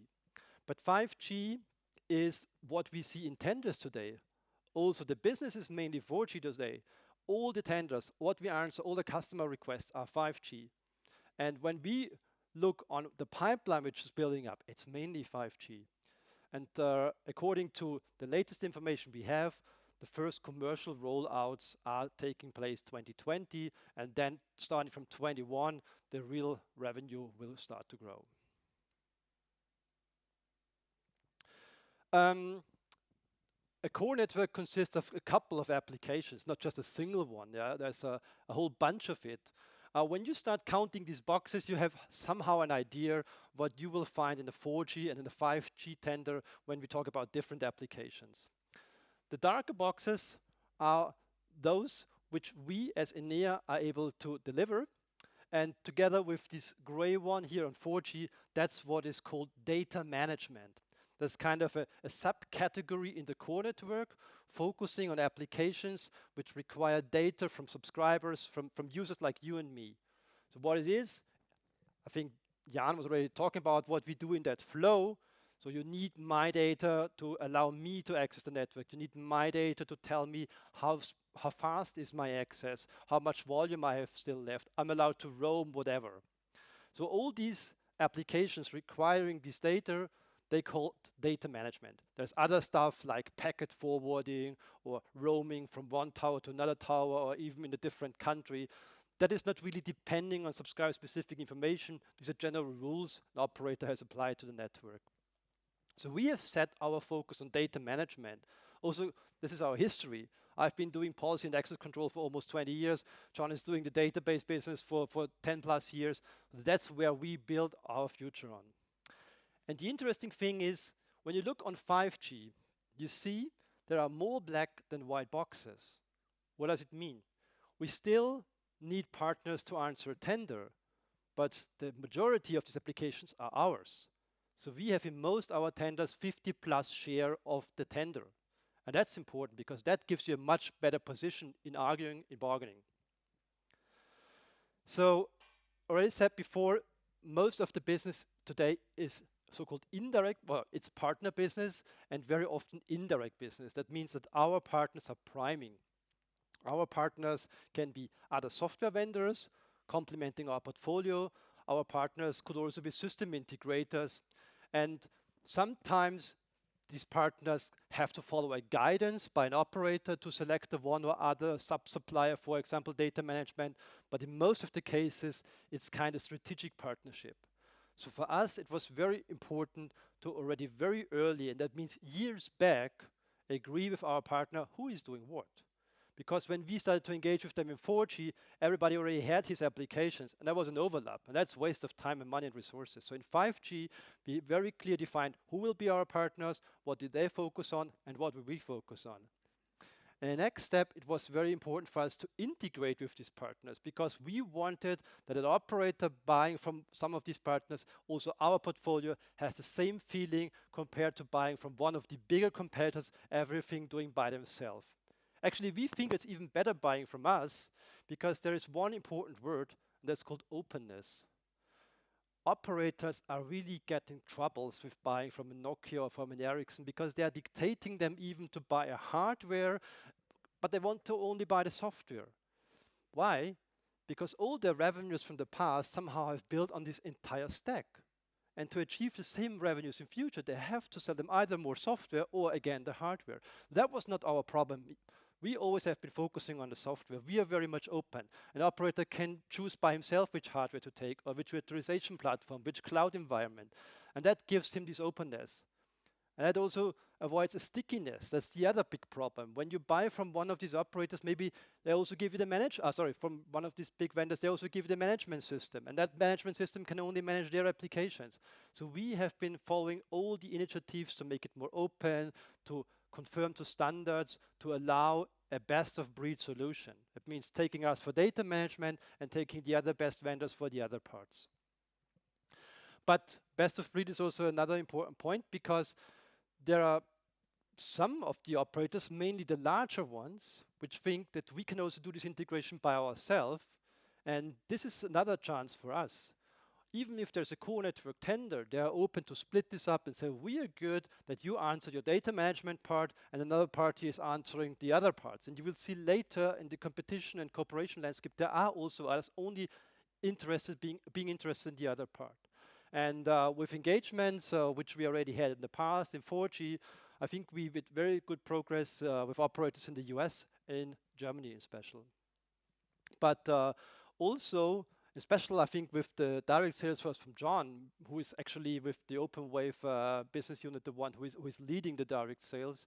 We also have engaged now meanwhile worldwide. And when we compare the number of cases where we go via partners and where we are going direct, the direct portion is increasing quarter by quarter. So looking on the competition, but also cooperation. So I could better name that slide cooperation, because some of them are competitors and partners at the same time. We have the big system vendors. The big system vendors, almost all of these big system vendors, they have a complete offering. Nevertheless, some of them are also important partners for us. There might be a special solution where our application fits better. There might be an operator requesting them to team up with us for specific parts of their offering.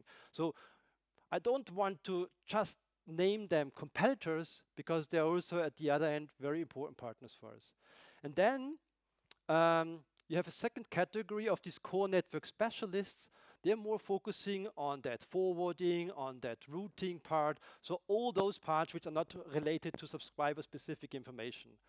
There's a small group growing year by year, a very strong presence in the US. So all the three companies named here, Cisco, Mavenir, and the firm are US companies. And if you want me to name the fourth and the fifth, I would also give you a US company name. Maybe because you don't have really a big system vendor anymore in the US. They somehow collapsed, have been acquired, filed for bankruptcy. So there was a new kind of spirit there, with a lot of former employees of Alcatel, Lucent, or with Nortel employees, forming these core network specialists, which are for us the most relevant partners. None of them have a data management offering, but almost all of them are requested by operators to offer this. But for sure, there's also a third category, which are really our competitors. And interestingly, these are not the typical telco brands. Yeah? These are IT companies, an HP, an Oracle. These are our real competitors when it comes to the competition to team up with the other core network specialists. And here, we are not number one now, as you have also maybe noticed on the first slide. There is only a tier one. That means that we are super engaged with very large and interesting customers, but there's not a number one position shown. But our really target is for 5G to get that number one position. Because as Jan was saying in the beginning, we are not doing things half. We want to focus on those things where we really have a chance to get the number one. So why should somebody buy this from us? This is the question I think I get in every presentation with investors, with customers, with partners. Maybe it's a little bit crowded, that slide, but there are so many important arguments why you should buy this from us. Yeah. So first of all, let's start with technology. Cloud native, the separation into microservices. Everybody is saying, yes, that's a 5G topic. But actually, we have already been using that in 4G. I think we have done here a very clever trick, that we have done things a bit earlier, then pushed them into standardization, and now, let's say, telling the market, well, everybody is doing now because it's mandated by the standard, but who was doing that already 10 years ago? Who has the experience? Who has the field experience on that? And, well, I don't want to be too bold. We have not, let's say, invented everything by ourselves. We had a couple of very good operators, large operators in Europe and in the US who have been a little bit, let's say, pushing us to do that because they haven't gotten that from their big incumbent vendors. They just wanted to make the cash machine. Maybe we have been a little bit more innovative there. That's also why we have all these things already in operation for tier one operators. And that's another proof point that this technology works. And then, especially when you're a small company, everybody believes you that you can serve a tier 2 or a tier 3 customer. But can you really scale? Can you really serve a 100 million subscriber customer? So we can. And and the interesting thing is here, because we have been talking about regional presence, that we do a lot of things in Europe and that we do a lot of things in the US, but maybe APAC or Asia is not the super target for us. So we have not made so much revenue in the past. But you all know that there are the most people living, and our biggest customer is an Indian customer. Yeah, so it's important for us to prove that we can really scale. And I think we are really having here the best-in-class software today. But technology is only one thing. If you're arrogant, if you're complicated, tenders have to be answered in days, and if you're unflexible, then you kick yourself very fast out of the business. So I think for us it was very much important to understand our partners, to understand also their thinking. And we have very soon focused on partners here in Europe and partners here in the US, and we have also placed our people there to be close to them, to understand how they are behaving, to be fast with them. And as I already mentioned earlier, we've spent a lot of effort in integrating and helping them, and even helping what we are thinking, where we are ahead of competition with our software technology, helping to get that also in their products. And another very important thing is you can always say this as a standard, everything is standardized in telco, and it just has to work, plug and play. In reality, that never happens. Yeah. So then you can be bold and say, well, my contract is this, or you can be flexible and say, I don't care, I adapt it on the field. And I think a lot of credits we got by just being the flexible guys, coming in, flying in, changing something, making it work, independent if we are the ones who are following the standard or the others. So I think therewith we have more or less qualified already as a kind of an attractive alternative supplier. And that's how we position ourselves when we talk to operators. We don't want to become the next Nokia or the next Ericsson, but we want to become the next alternative. If you don't want to lock yourself in again into that large ones, if you want to choose the best of breed, if you want to influence also the roadmap. So I think we have a size where we say we are big enough to cope with the requirements an operator has on a supplier, but we are small enough to be flexible and also to follow the requirements of our customer, to listen to them. And then was always this discussion of make or buy, because as said, a lot of our business is indirect business. And when we started the discussion with our partners on 5G, they said, yeah, we have grown a lot since we have started in 4G, and now we can do everything by ourselves. I think that lasted only a couple of months or maximum a year. And then they noticed that focusing on something, especially when you go in such a big area like 5G, makes a lot of sense. So what we have, I think, done very well to convince them to focus their R&D spendings on certain applications where they are good, where they have experience from the past, and to leave the rest with us. And I think by having a very, let's say, homogeneous way of developing software, we have one platform where we basically put all applications on top. We also can do that for an efficient pricing, because that's sometimes a bit of the argument for them. Yeah, but when we source that externally, it comes much more expensive compared to when we do their own R&D. Maybe when you just look on a single project, but not when you look on the entire business case. So I think with a lot of these arguments, we have been successful. We have been successful in first place to get into strategic partnerships, and now also be successful already in 4G to get that into real product business and project business with operators. And we are going to repeat this story and also in 5G. I also want to show you this slide. It's not so new compared to what you've seen with my colleagues. The models are very similar. We still see a very high degree on perpetual licenses.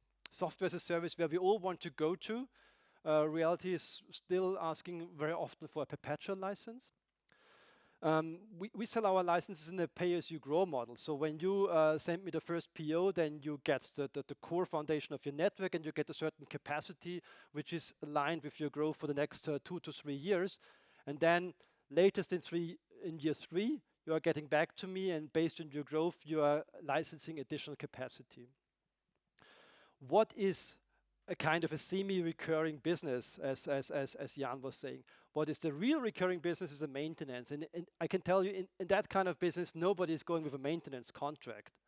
It's not really mandatory. We're not forcing the guys to really buy a maintenance contract, but everybody is just too afraid that he's then stuck, and then when his business is not working, the damages are much bigger than what he has to pay for. So a maintenance contract is more or less an always included part of the business, and in most of the cases it's a 1 or 2 years contract which will then be regularly renewed.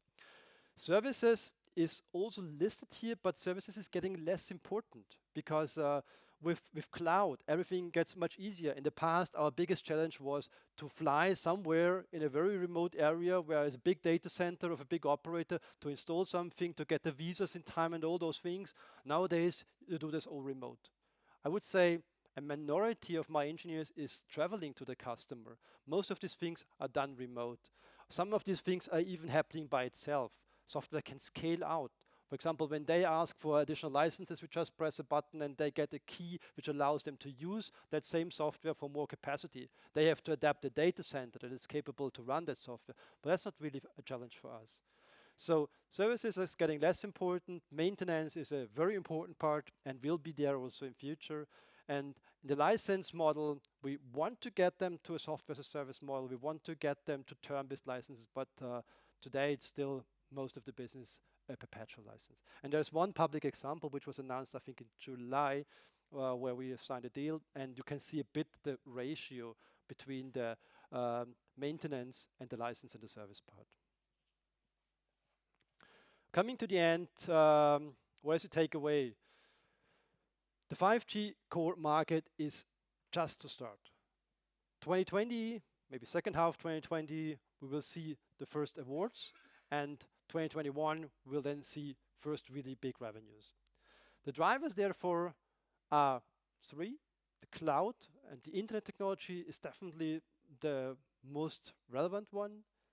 The access independence, the integration of a fixed and the wireless and the mobile in one single core is another one. And then there's this latency topic for certain use cases. We don't want to be a vendor for a complete 5G core, but we want to focus on where we think, where we have our roots, where we are the specialists, where we have the best experience. It's the data management area. And therefore, we also in future will sell a lot of our stuff indirect via partners, but nevertheless, we want to increase the direct portion quarter by quarter. And the ultimate goal is then to become over time the #1 for data management in 5G. Thank you. Thank you, Roland. Welcome. So I can take that for you. Yeah. But stay on, please. Oh. You're going to be here for long. Sorry, You're going I was Be here talking for a so long long that time. You said in your slide that the market leader in data management is Nokia. yeah. So, and you're a small company. So how do you keep up with them? They can do everything if they want. Yeah, in principle. How do you innovate? How do you?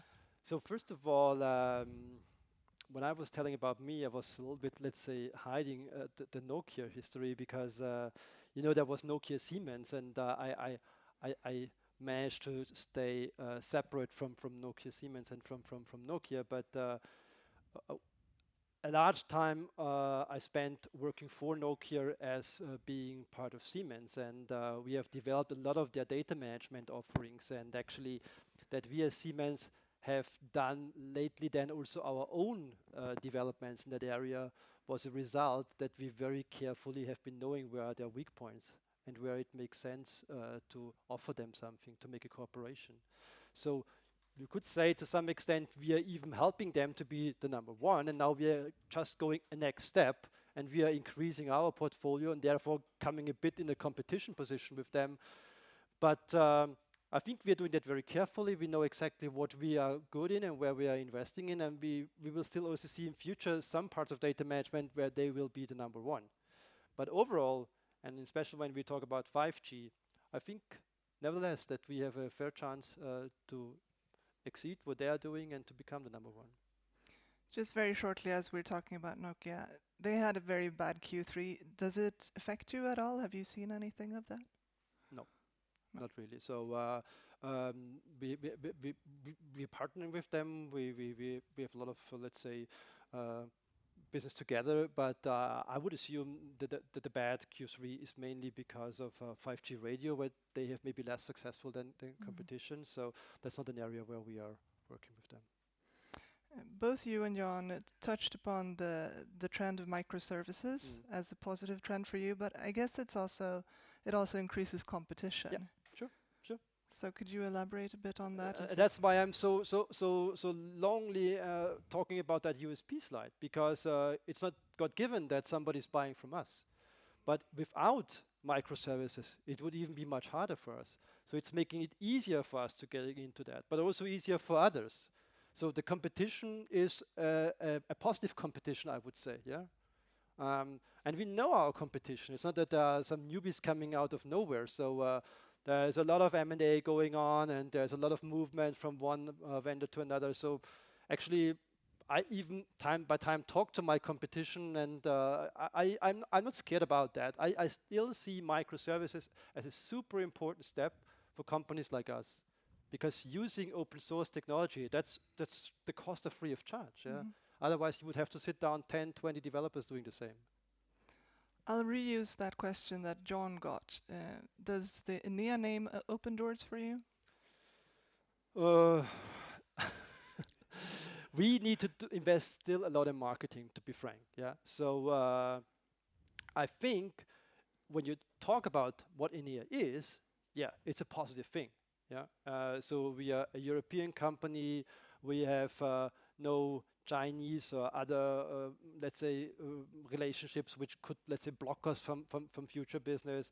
We have a long history, but just the pure name is not ringing a bell with everybody at the first time. So it's still a lot of promotion what we have to do there, and we invested already a lot in this year, and we will do the same next year in marketing. Yeah. Do we have any questions from the audience? Daniel? We can also talk later if you have another 20 more.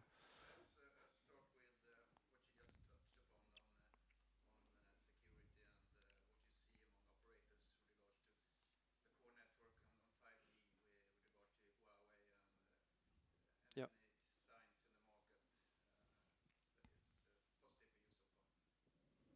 It's positive for us. Yeah, it's for sure positive for us, because Huawei was kind of the price breaker. Yeah, so I think a lot of deals Huawei have done just because they had the best price. So it was always hard to compete against them, and having them a little bit now hindered by other reasons which we cannot really influence is definitely not a disadvantage for us. We see even that some operators, I think KPN publicly announced they are going to swap them in all the core network independent of technology. So that's even opening a market for us, which we haven't been thinking that it will come back at all, because most of the operators will not invest that much anymore in that old technology. But if they want to get rid of Huawei entirely, just to have a sticker via Huawei free, there is additional market which is just generating out of that event. One more. Yeah.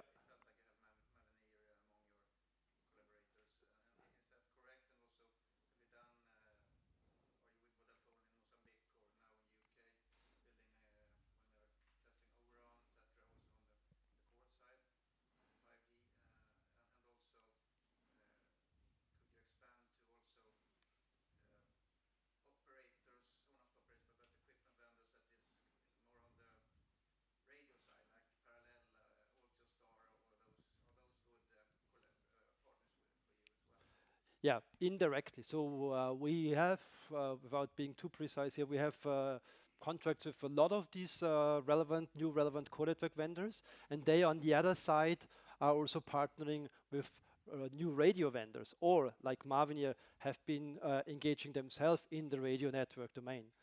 I see this as something which is definitely of help, but I wouldn't say that it's really something which is necessary.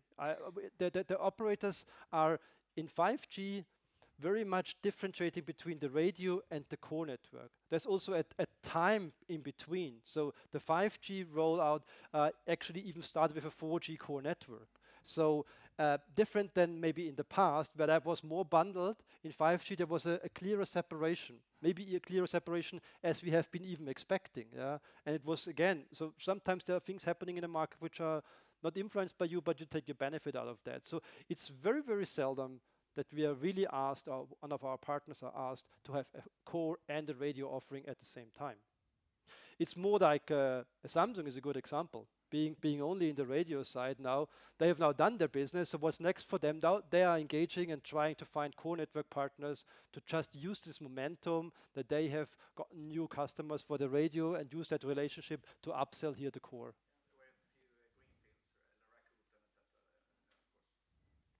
Yeah, there we are engaged with one of these partners you already named. Fredrik? Fredrik Lithell from Danske Bank. Could you talk a little bit, compare 4G era with 5G and what you see so far in science on how operators tend to behave on the core side specifically? You say that it's detached more from RAN than before, and the opportunity through software-defined networks and virtualization for them to cherry pick the best pieces. Do you see signs already that you will go more direct relationship with operators and surpass your partners, or is it that you will stay, this way you do business today? What's your feeling there? So first of all, you're right. There's a little bit separation of radio and core. That there is another kind of integration. It's IT and core. So in the past, you also have this IT in an operator, which is not on everybody's radar. But this is the IT department, this is the core network department, here's the radio department. So the IT and the core is getting closer, because IT is much further ahead when it comes to cloud and all those things. So they are saying, hey, that's already something what we have been using with SAP and with others years in the past. So we want to run this business. So here is a little bit of a movement, also an internal competition in the operator market. But the technologies are the same. So for us, it's hopefully that they learn from each other and not fight against each other, and just there with delaying that they are doing something good in the core network. But they would have somebody already in-house who could help them to definitely make that next big step, which is not so easy, because it's a different thing when everybody's saying, I don't want to lock myself into one single vendor. But if you want to make best of breed, you also have to take a bit more responsibility by yourself, and therefore you also need the knowledge. That's, by the way, another interesting business which is right now starting to grow: consulting of operators for cloud, for 5G core, so for all these technologies. because when they take that role, they need to have more knowledge than they had in the past. Yeah, and when you can combine that, yeah, and you can consult them in a neutral way, but you can also consult them in a semi-neutral way. That's another very interesting way for us to directly engage with them, because that doesn't mean that they automatically have to directly buy that from you, which is sometimes a little bit a blocker by them, because their procurement department is saying you're not on the list of suppliers. Yeah. But the direct engagement is getting more and more. Maybe the contracting is still done via somebody else, but we are getting much, much closer to the operator. Good. Thank you, Roland. Welcome. You're going to stay on stage because we're talking now about integration of acquisitions. Please, Jan, join us. We singled you out, Roland, because you're the new kid on the block. So I need to go in the middle. Yeah, that's great. Oops.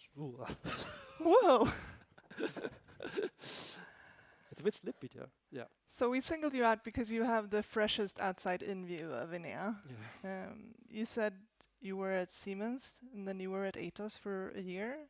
And those are big companies. Enea is a small company. What are the biggest changes that have happened since you joined Enea? It's not even a year, but No. But there are a lot of changes. Actually, changes which I wanted to happen. To be frank, so it was me a bit driving also to separate that from Atos and to get back to a smaller company with leaner processes, much easier. So I think I lost, especially when you achieve a certain level in the management hierarchy, then you kind of then you think I'm still controlled, yeah, although I now should control that. And I think that was for me the main reason I wanted to get more control about what I'm doing. And I think being part of Enea, I feel myself more in the driver's seat of the business rather than being on the second seat, the first row. I think this is the biggest change, and I wanted to have that change, and that's exactly going in the direction I wanted it to be. do you like your new boss? That's another funny thing, because actually it was not Jan casting me for that job, so it was Anders who decided then to become the chairman of the board. So it was a bit of a surprise when I started here that I was also already informed in one of my first weeks that there will be a new boss. But frankly, and Anders, maybe you should not listen to that. I never in the last 20 years had a boss who was so knowledgeable in that domain, what we do here. So, well, Jan was doing similar stuff in Ericsson, maybe in a bit larger scale. But it's incredible. Sometimes it's a bit scary when your boss knows more than what you know by yourself, but most of the time it's a very good help. And it's good to not only talk about numbers, but also to talk about the other aspects of the business. Yeah. Yes, I like him. That was very nice. So Jan, you were at Ericsson for many years. You're also fresh to this smaller sized company. Do you have any first impressions to share? Well, I think integration is something I've been working with either directly or a lot indirectly also. So I think what many else have seen in the industry, that there are many ways to go wrong around acquisition and integration, quite frankly. There are more ways to go wrong than there are ways to go right. So, I mean, I've actually been impressed by the way Enea has been able to handle the new business coming in. So I've been, of course, thinking, so what has Enea done right then compared with other companies and perhaps even my older employer? I think part of it is actually the lack of capability. It sounds a bit strange, but we are a very lean company, very lean from a corporate point of view. So we don't have all these big corporate functions that can hug a new incoming company. I mean, the new company will have to take care of its business and will have to stay focused, while we, from a corporate perspective, can focus on the key important things where there are synergies, where there are musts to get the business going. So I think that gives a better priority, quite frankly. So I think that's part of the formula why Enea has succeeded. How hugged have you been? Semi-hugged. So no, actually, the difference for me was that Cosmos and OpenWave, they have been standalone companies. Mm-hmm. We have been carved out from Atos, and I had to really start from scratch a legal entity in Austria, a legal entity in Croatia. We have here almost 100 people, so find an office, find a payroll provider, all those things which are not really the normal business. Never done before, yeah. So it was interesting, and I think I got the hug which was necessary, because you can't do just everything by yourself and unguided missile do what you want. But it also was a freedom here which I never have seen before. So it was definitely the most interesting time the last couple of months. Yeah, and it was not just the main business what you do already since 5, 10, 20 years. It was something something new for me to learn, and that was good. Yeah. So how far would you both say that you have come in this process of integrating your business? No, I think the integration as such, that's kind of, if not done, I think the first step is definitely done. I think one thing to point out is that Enea is not a private equity company. It's not that we just acquire and then let the different parts run. I mean, we have an ambition to continue to build value as a product and a solution company. So of course the steps of integration and the steps of synergy are important, but I think my point is that I don't drive that personally. I don't have a corporate's big staff or army to run it. We actually run it together as a leadership team, and I think some of it you've seen here today. So I think those are the next steps to take. Roland mentioned a few. For example, broaden the direct sales of Roland's portfolio to operators through competent salespeople that we have in John's unit here. I think that's one of the steps that we have been working on for a while now. So could you say how far you have come on the synergy side? Is there a lot to take out here, or? That's a never-ending journey. So synergies is an ongoing process. I mean, like Roland said, it came in as a carve-out, so some things didn't even exist. So that had to be synergized. Otherwise, the business would not be running. We could not have reported the financials, etc. So it had to be done day one. Few things are ongoing right now, and there are more steps to take. I mean, I mentioned sales. You could think of R&D. For example, where we have R&D capabilities, R&D centers, competent staff. That's also something we will leverage going forward. Any comments on that, Roland? No. So I think the only thing what I could add here is when you have looked at my presentation, it was not only my portfolio. So in 5G, we are very much aligned between OpenWave Mobility business unit and my business unit, and we also had some overlaps in the past, and we immediately stopped these, because I think we need to do everything to invest in the most efficient way and to avoid double investments. And there are things which we have already done, which are already executed 100%. Some are still to go. But I think 5G will be a very interesting story for us to learn. I'm not sure that we will do so many integration for past technology, but for new technology, definitely we will do more. Continuous integration, for example, is one topic when we talk about all these changes coming with cloud and cloud native. There it's a new world for every business unit, and we will not do that in every business unit separately. Yeah, I think that's an important thing actually, because the competence of how to develop software is actually very, very similar on all that map that I showed before. So I think there we can accelerate that journey by learning from each other, and that's actually something we've already kicked off. You touched upon that this was a carve-out. What would you say is the biggest difference? Do you think it's positive that it's a carve-out, and the next time you buy something, would that be a positive aspect of an acquisition, or? I think I gave some examples of what I think have been common factors and also success factors of the acquisitions. I mean, the fact that all the three acquisitions I showed have come in with a portfolio, a customer base, so kind of as existing businesses. So although Roland's business was a carve-out, it still came with those key capabilities.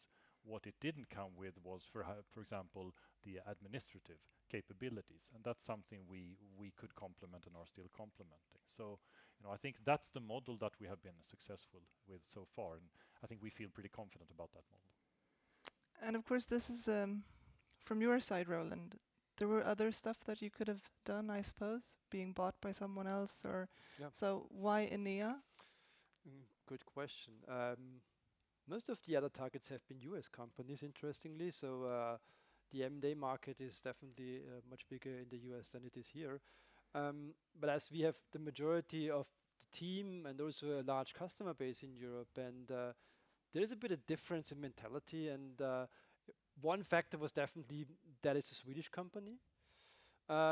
But I think more important for me was what was Jan saying before, that I'm running the business as I've been running the business in that year with Atos, as I've been running the business during my time in Siemens. So I have started to grow that business for more than 10. I've been growing that business now for more than 10 years, and I, for sure, also in the discussion with the other targets, have been asking how will that be ending up. Yeah, and Enea was the best choice for me in the sense that I can continue what I've built up and where I can continue that story and not say being divided. We have a sales organization in the business unit. We have more or less everything what we need to run our business very self-contained, and that's what I like most. Yeah. But would you say, could you single out something that would not have happened, or some stuff that would not have happened had you not been acquired by Enea? What has been the biggest differences? Well, I think that goes hand in hand with the synergy topic. I think we have in these, how many months? 7, 8 months, done so many joint opportunities with OpenWave Mobility, especially in 5G. We wouldn't have had them. We have our own partners. OpenWave had other partners. So we have more or less almost doubled the ecosystem of partners we are working together. And we have our own database developments had. So we have now a little bit, let's say, had the possibility to focus the R&D more on new applications. So there's a lot to come. 5G is in the early phases. 3GPP is the organization doing the standardization, bringing a release every year. So it's not that when you have your first applications there, you are done and you can focus on just selling. So there is still to invest a lot also in future. And those things we wouldn't have done because the problem is, and that was actually my main reason to get out of Atos, is this is a business with a longer investment cycle. Yeah? So when you work as a system integrator company and you have to have a return invest in weeks or months and nevertheless more than a year, then you can't have this possibility. So I think it's good what we have done there. It's for me very good to become again part of a product company. So do we have Fredrik, you want to ask when they buy something again? Exactly. That was my question, Roland. I mean, now when you're sitting in a bigger body and together with OpenWave, you maybe have some white spots that you have been thinking about that you wanted to have in order to be a more powerful supplier on 5G core going forward. Are there any gaps that you could talk about or that you would sort of single out? I think we can talk about those which we already have started to work on in the last couple of months. And when you have looked on the slide where I had 4G and 5G, there was on 4G something which was called profile. So the specialist knows that's the HSS topic, for example. Yeah. And in 5G, we have closed that gap. So we have developed our own UDM. And that's very important for us because that's a fundamental application which we have been missing in 4G. And now having that also in 5G, we really can say we have this complete data management portfolio. And there are smaller ones to come, and here we have then to carefully discuss with our partners who is doing what, and also think what, when we go direct with our partners, will be asked by us, or what we can, let's say kind of shift to another lot which we are not engaging ourselves with. But the UDM was for us the most important topic. Yeah. I think if I can add, what we can say is that I think we've done a number of acquisitions now, so that a lot of the transformation, both in own capability and market reach, has been done, as I showed before. So we're not really in a hurry to take a next step. I think it's if and when we do a next acquisitions, it's unlikely that we step into a completely new area. I think we're addressing enough big market right now to make sure that we succeed well in those, as I said. And those are those 6 areas that you've been talking about today. Yeah. So, please. Being a bit cynical, I mean, you've spoken several times about not sort of addressing synergies per se when doing an acquisition, but more about sort of leveraging the product offering, customer base, etc. I mean, we've seen a significant margin step up in not the latest acquisition, which came in with decent margins, but the former ones. How have you been able to do that? I mean, obviously you're getting some on admin, but is that everything, or? No, but I didn't say that we haven't been addressing synergies. I think what I meant was that I think Roland, you said it very well, that if you just look at it at PowerPoint, you know, you have a new business, it's easy to think that maybe the best is to, you know, you take those people, they go there, those people, they go there, and the portfolio you put in the portfolio department, and that's it, and you retain all the capacity. And I think in theory that would work out, but you lose all the soft factors. You lose the motivation, the drive, the focus of people. So what I meant was that we have not done that. We've actually kept the business focus. But of course, we have done synergies, and part of the sort of the way that the business has developed. For example, Roland's business has developed better than initial expectations. And part of that is that we have taken a number of decisions, product decisions, it can be administration decisions and sales decisions. So, but we've taken them precisely where it makes sense, not just out of principle. Any more questions? So there will be a lot of room to ask questions later. Thank you very much. You're welcome. Now, Björn, it's your turn to tell us how much money there is to buy something. There you go.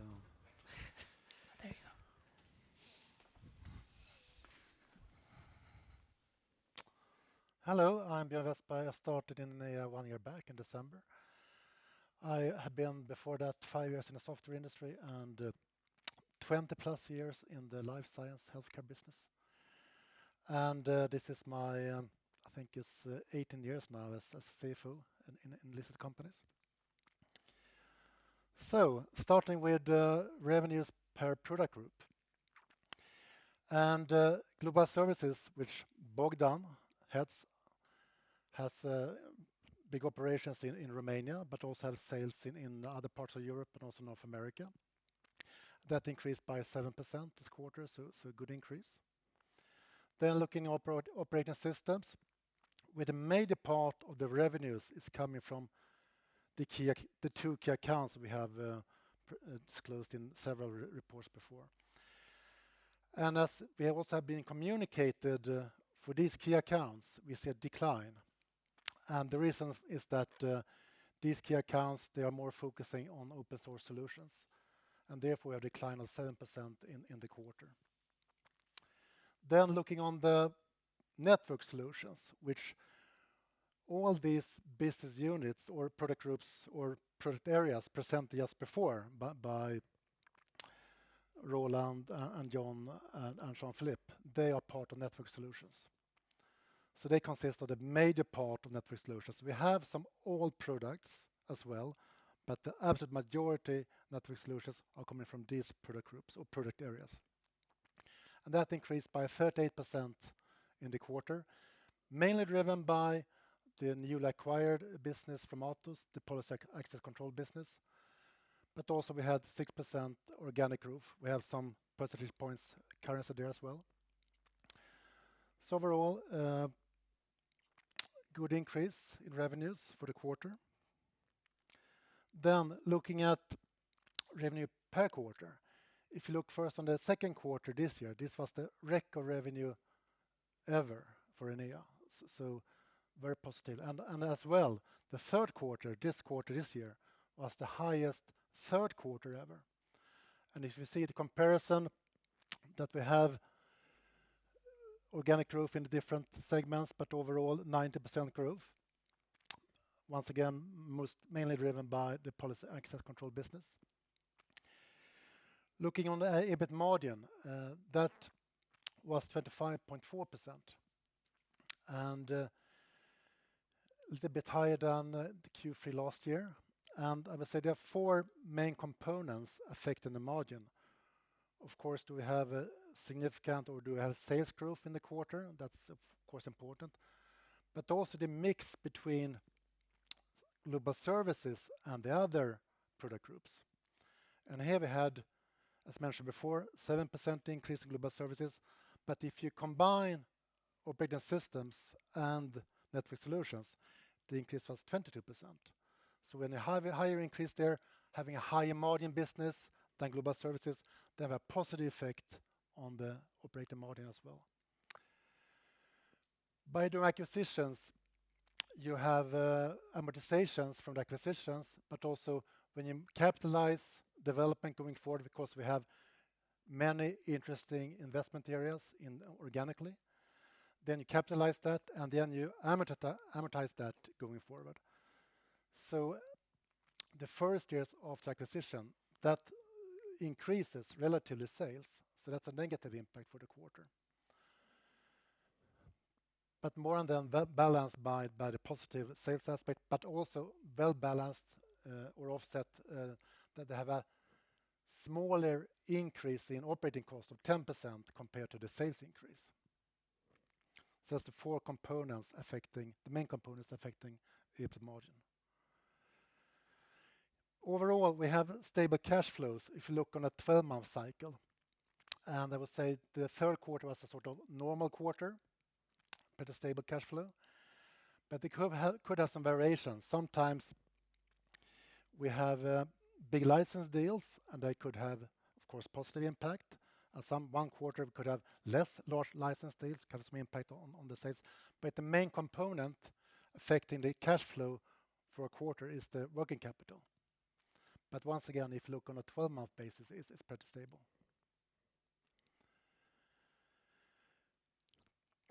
Then in the quarter, the third quarter, we had one key financial event.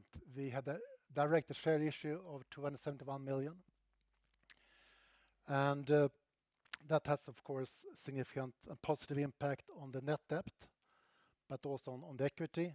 And also, of course, equity contribution is coming from the net profit as well. We had 142 million net profit contribution for the first three quarters.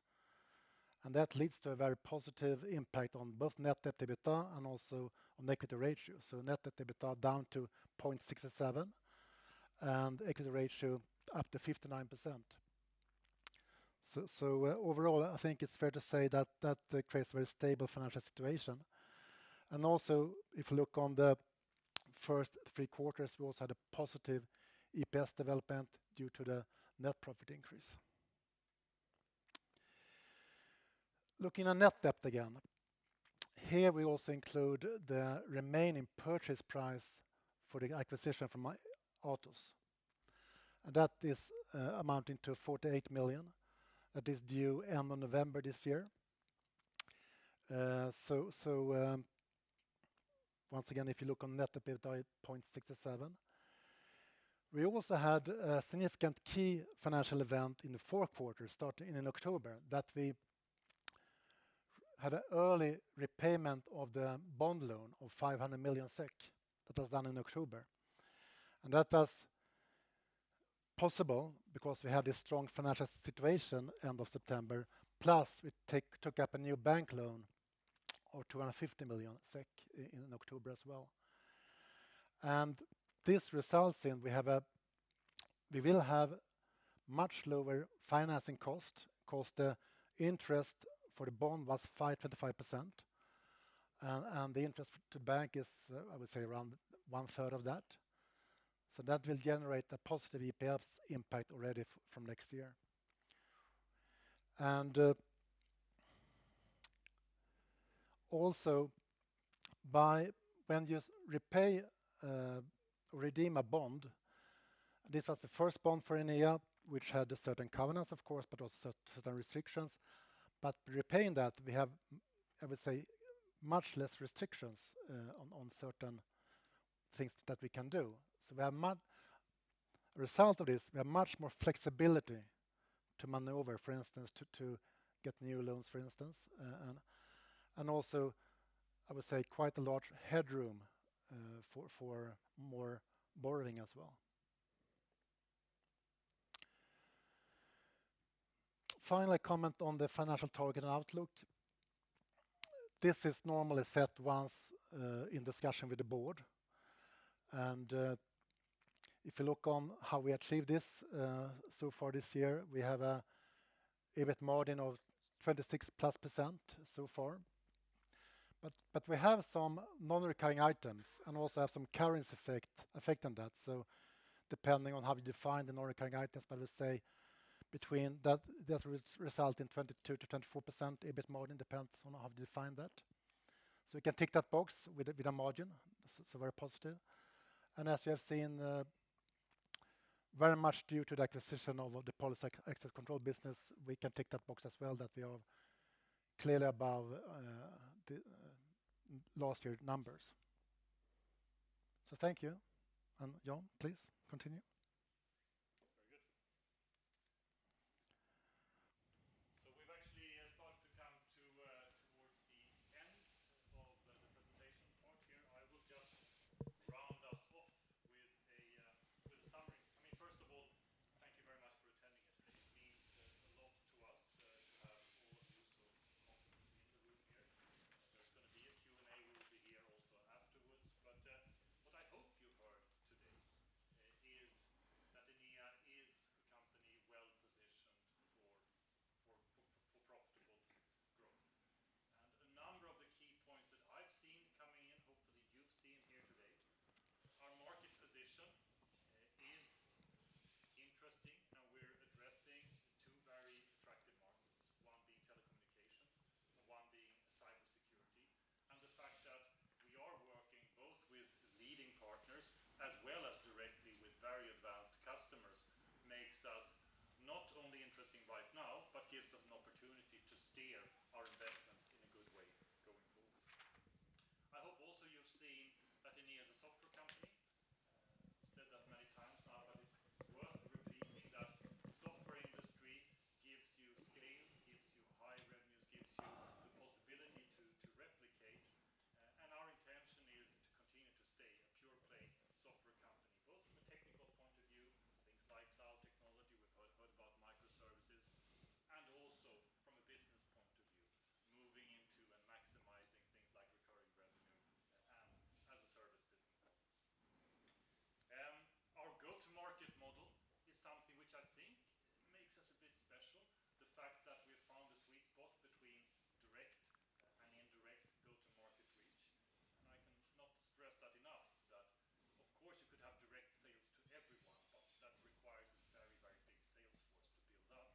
You could also do indirect sales, but there's a risk that you're not really understanding what's going on the market. So I think that combination, especially if you can manage the competition that both John and Roland were talking about. And I think so far we've been able to do that. That's the way forward. We have a growth strategy where the foundation is organic growth based on investment. That's why we put back money, put back revenues, put back earnings into R&D investment. We will continue to do that while continuing to seek strategic acquisitions that complement what we do. Probably not to take a complete step out on thin ice, but rather having one step on thick ice and another one complementing where we already play, either customer-wise or portfolio-wise. Well, track record. We try to give you a bit of the history, the track record of innovation, the track record of financials, and the track record of actually delivering our commitments. Hopefully the presentations and the results have spoken for themselves. The financial position, Björn was into that. We believe that we stand firmly in our financial position. We have a balance sheet that gives us freedom to act and ability to also move forward should that right opportunity put itself for us. And finally, I think a lot of what makes me tick is the fact that we have such a competent team in the company.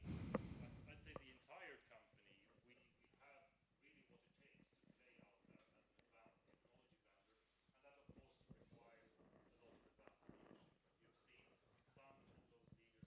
seen some of those leaders here on stage. A very experienced management team, have been around in the industry many years, sit in different places with different key customer contracts, and you haven't seen all of them. There's even more to go. But I think that is also one of the foundations and guarantees for Enea's position going forward into profitable growth. So with that, I'll just thank you for coming and open up for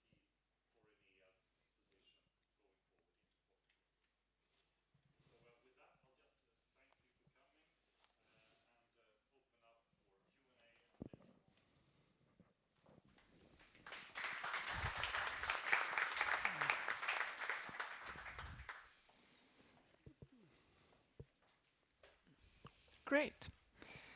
So let's start with this. You show very strong numbers. Björn's last slide was a quite modest outlook. Can we expect any new outlook anytime soon, Jan, or?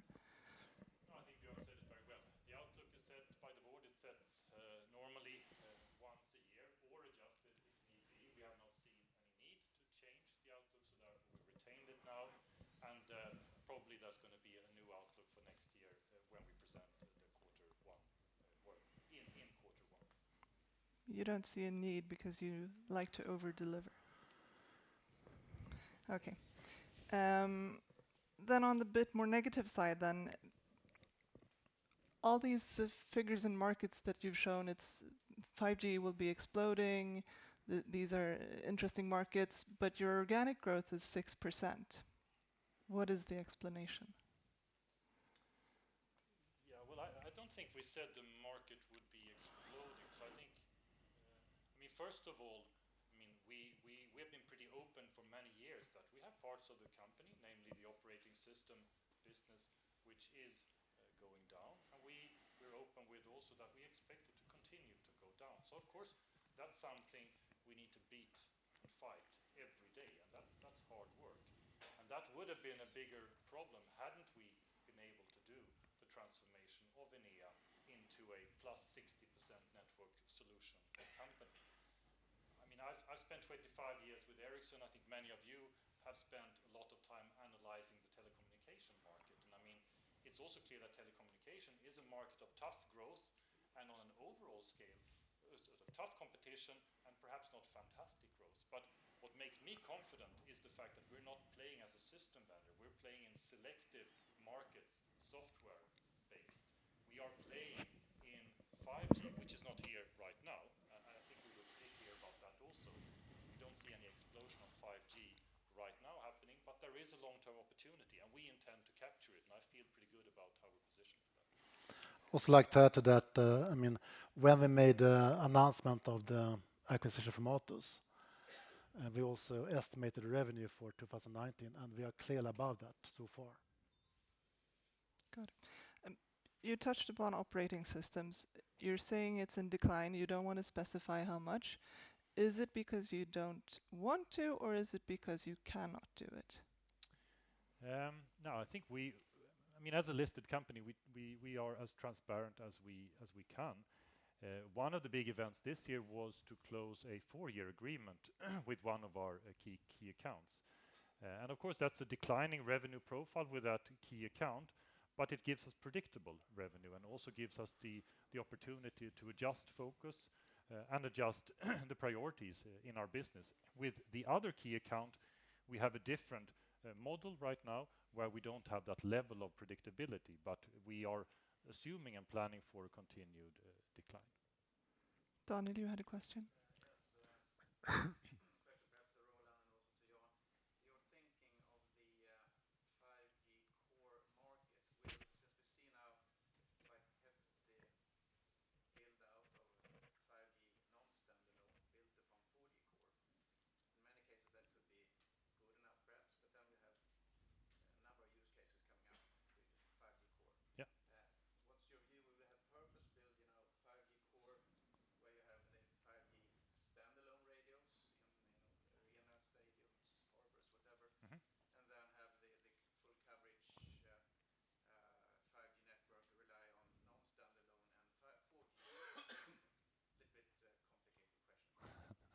No, I understand the question. I think you almost gave the answer yourself, in fact. But I mean, it's true that the first step, as it's called, non-standalone, and we talked about that. That's more about extending the radio coverage. You can tie that up to your core network, and if you don't have any 5G mobiles, because there are very few right now, you don't really need that more capacity. You just need the new 5G mobiles as they come along to operate, and that's the first step that we see. Korea might be an exception actually, because Korea is actually taking off also in subscribers and data volumes. So I expect them to have to make some capacity upgrades. I think the way to introduce 5G core is probably going to be different from operator to operator. I don't think there's an industry consensus of that, but one of the ways to do it is exactly what you pointed out, because what today's core cannot do, what 5G core can do, is to provide what's called standalone coverage. So if you only want 5G to be in some place where you don't have 3G or 4G, you need a 5G core because the 4G core cannot handle that case. That could be an enterprise, it could be a venue like a stadium.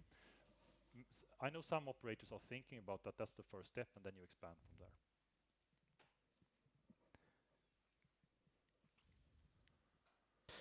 Looking at the acquisitions again, I mean, we've gotten the figures for how the Atos unit has performed since acquisition, as well as OpenWave since acquisition, and they've grown quite good, actually. So is that sort of the trajectory we should expect also moving forward for those two units, or has there been sort of any exceptional orders within that? Please elaborate on that, please. Well, I mean, we don't, as you know, we don't give an outlook for, well, neither for next year nor for the individual business. But it's very true what you've said, that, I mean, this year, if we see the development of the policy and access controls of Roland's business, it has exceeded our initial expectations. That's very, very good to see. I think Roland and team, they've come in and through energy, through culture, through customer contacts, been able to take something and to take it to the next level. What our commitment is to continue to invest for organic growth. We put aside some 16% OPEX-wise in R&D, and of course the purpose of that is to fuel a continued growth, and especially in the network solution area, where all those areas that you talked about are represented. Per.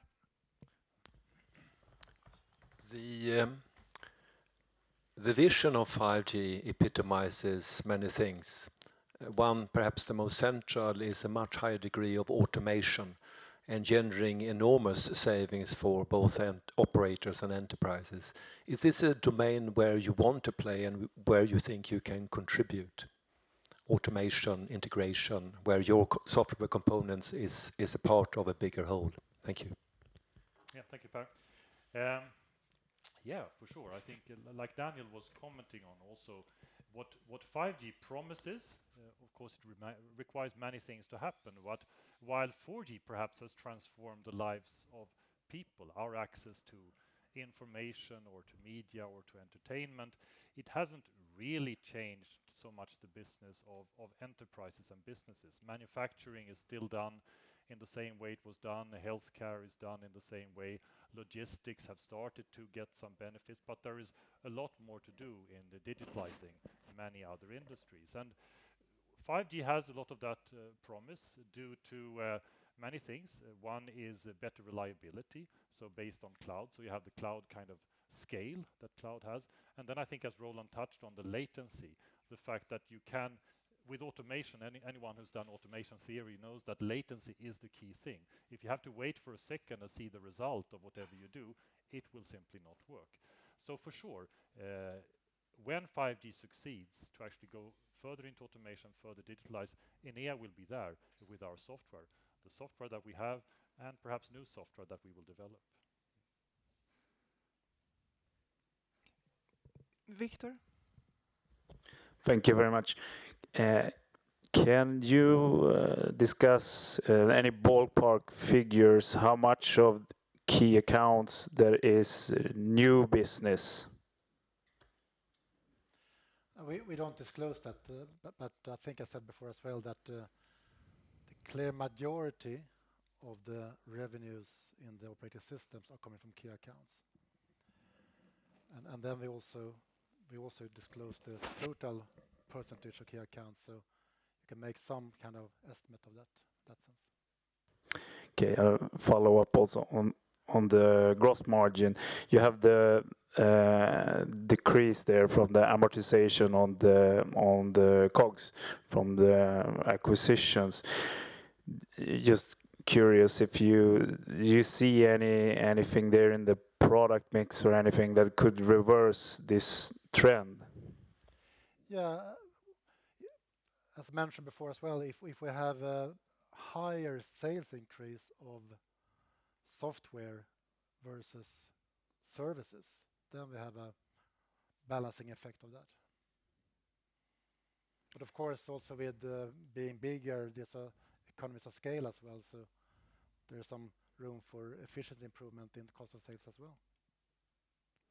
Okay, maybe a last one also, if it's okay. Are you happy with the growth rate of your acquisitions thus far? I think if I can comment, I'm happy with how the acquisitions. I mean, you've seen John here, you've seen Jean-Philippe, you've seen Roland.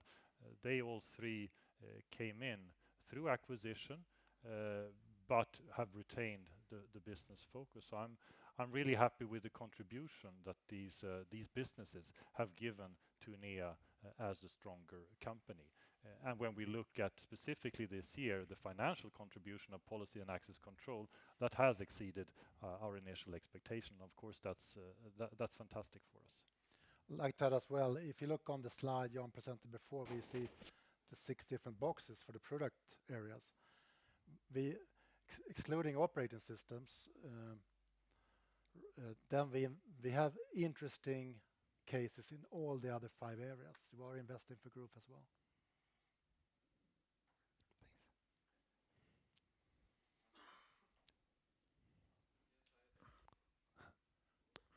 Hi, my name is Markus Lindberg from Bandleon.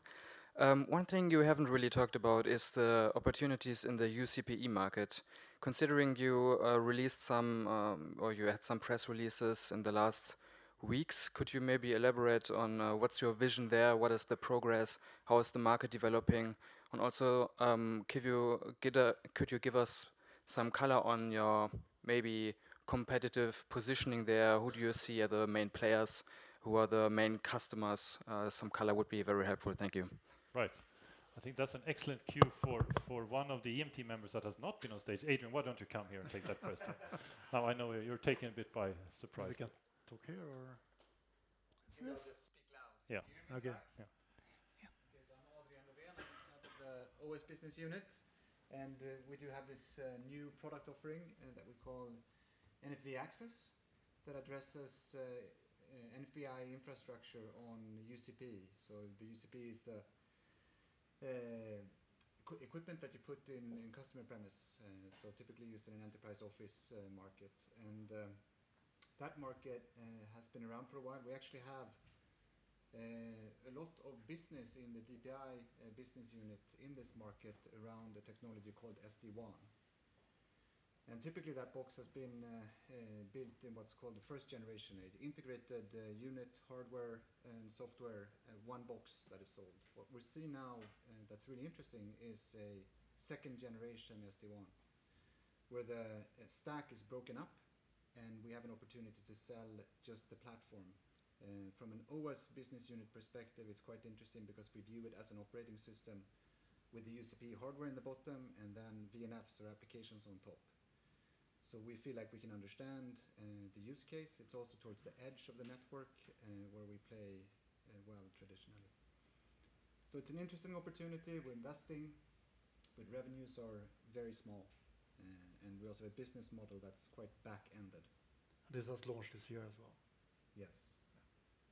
So it's an interesting market, but numbers are small. Yeah, so early start, we've named our first customers. Recently we have a business model based on as a service actually, so it's a subscription based on units in operation. So, but important first steps will be important and interesting to follow. Thank you, Adrian. Thank you. Victor has a question. I have a follow-up on the UCP SD-WANs.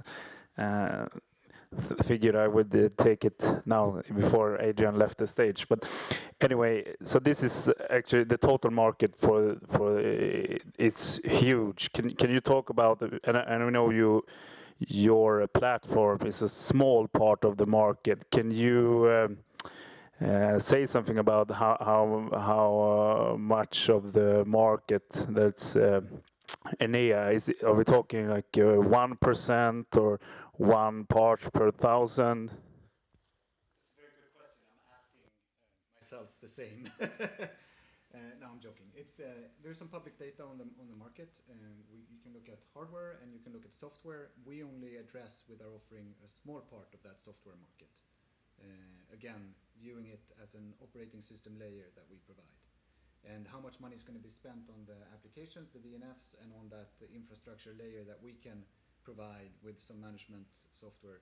It's just yet to be seen, so we don't really know our proportion. I think if I could add, one thing that Adrian and team did recently also was to show that open source is part of the solutions here. So I think that will also influence a bit where the value goes in the market. What we did recently at the conference in The Hague was to show that open source applications can actually operate on our operating systems. That can provide an interesting dynamic going forward of why you want to spend your money. Daniel, did you have a last question? Yeah, why not? You were waving.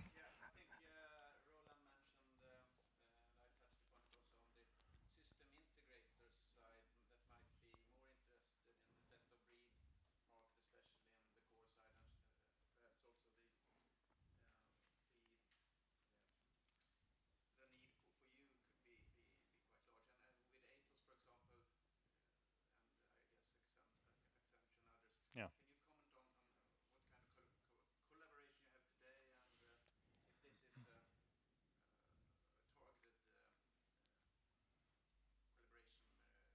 Yeah, no, I understand the question. Yeah, I can give my personal view on this. I mean, many people have been speculating since a few years that with all this cloud and everything is going to open up for the system integrators to go in and select the software and be the ones that put things together.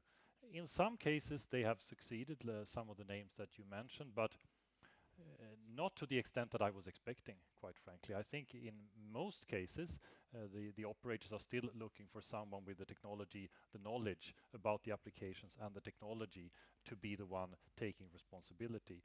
To have a system integrator in between who's kind of a generalist is not the preferred way by most operators I've seen. So that's, I think, in the transition so far to cloud. My guess would be that they will struggle also for 5G. There will be niches, but that's, I think, I don't expect a general movement that system integrators become suddenly the kings on the block. Okay, but is the number of vendors a big hurdle for an operator? Because it is like 99.9999 that is crucial for them, and quality of service. Yes. So is that a big hurdle to come around to see it as best of breed market to really take off? All operators don't have the capability right now to work with best of breed. It's the biggest, the most competent that will take that step first. They will probably plow away, and once that sort of matures and stabilizes, we will see others follow on. That's a normal pattern in telecommunications. But so we already see some of the big names, I think Roland mentioned them, that have already decided. The deal that we published this summer is actually an example of that, where they said, Enea, we want to work directly with you, and we had to step up to that capability. Good. No. Simon. I hope you have many more questions, but we promised to let you go at 4:15, so the clock is 4:15, and please ask your questions 1 floor up. Thank you very much for coming today. Thank you. You. Well, thank you, Charles.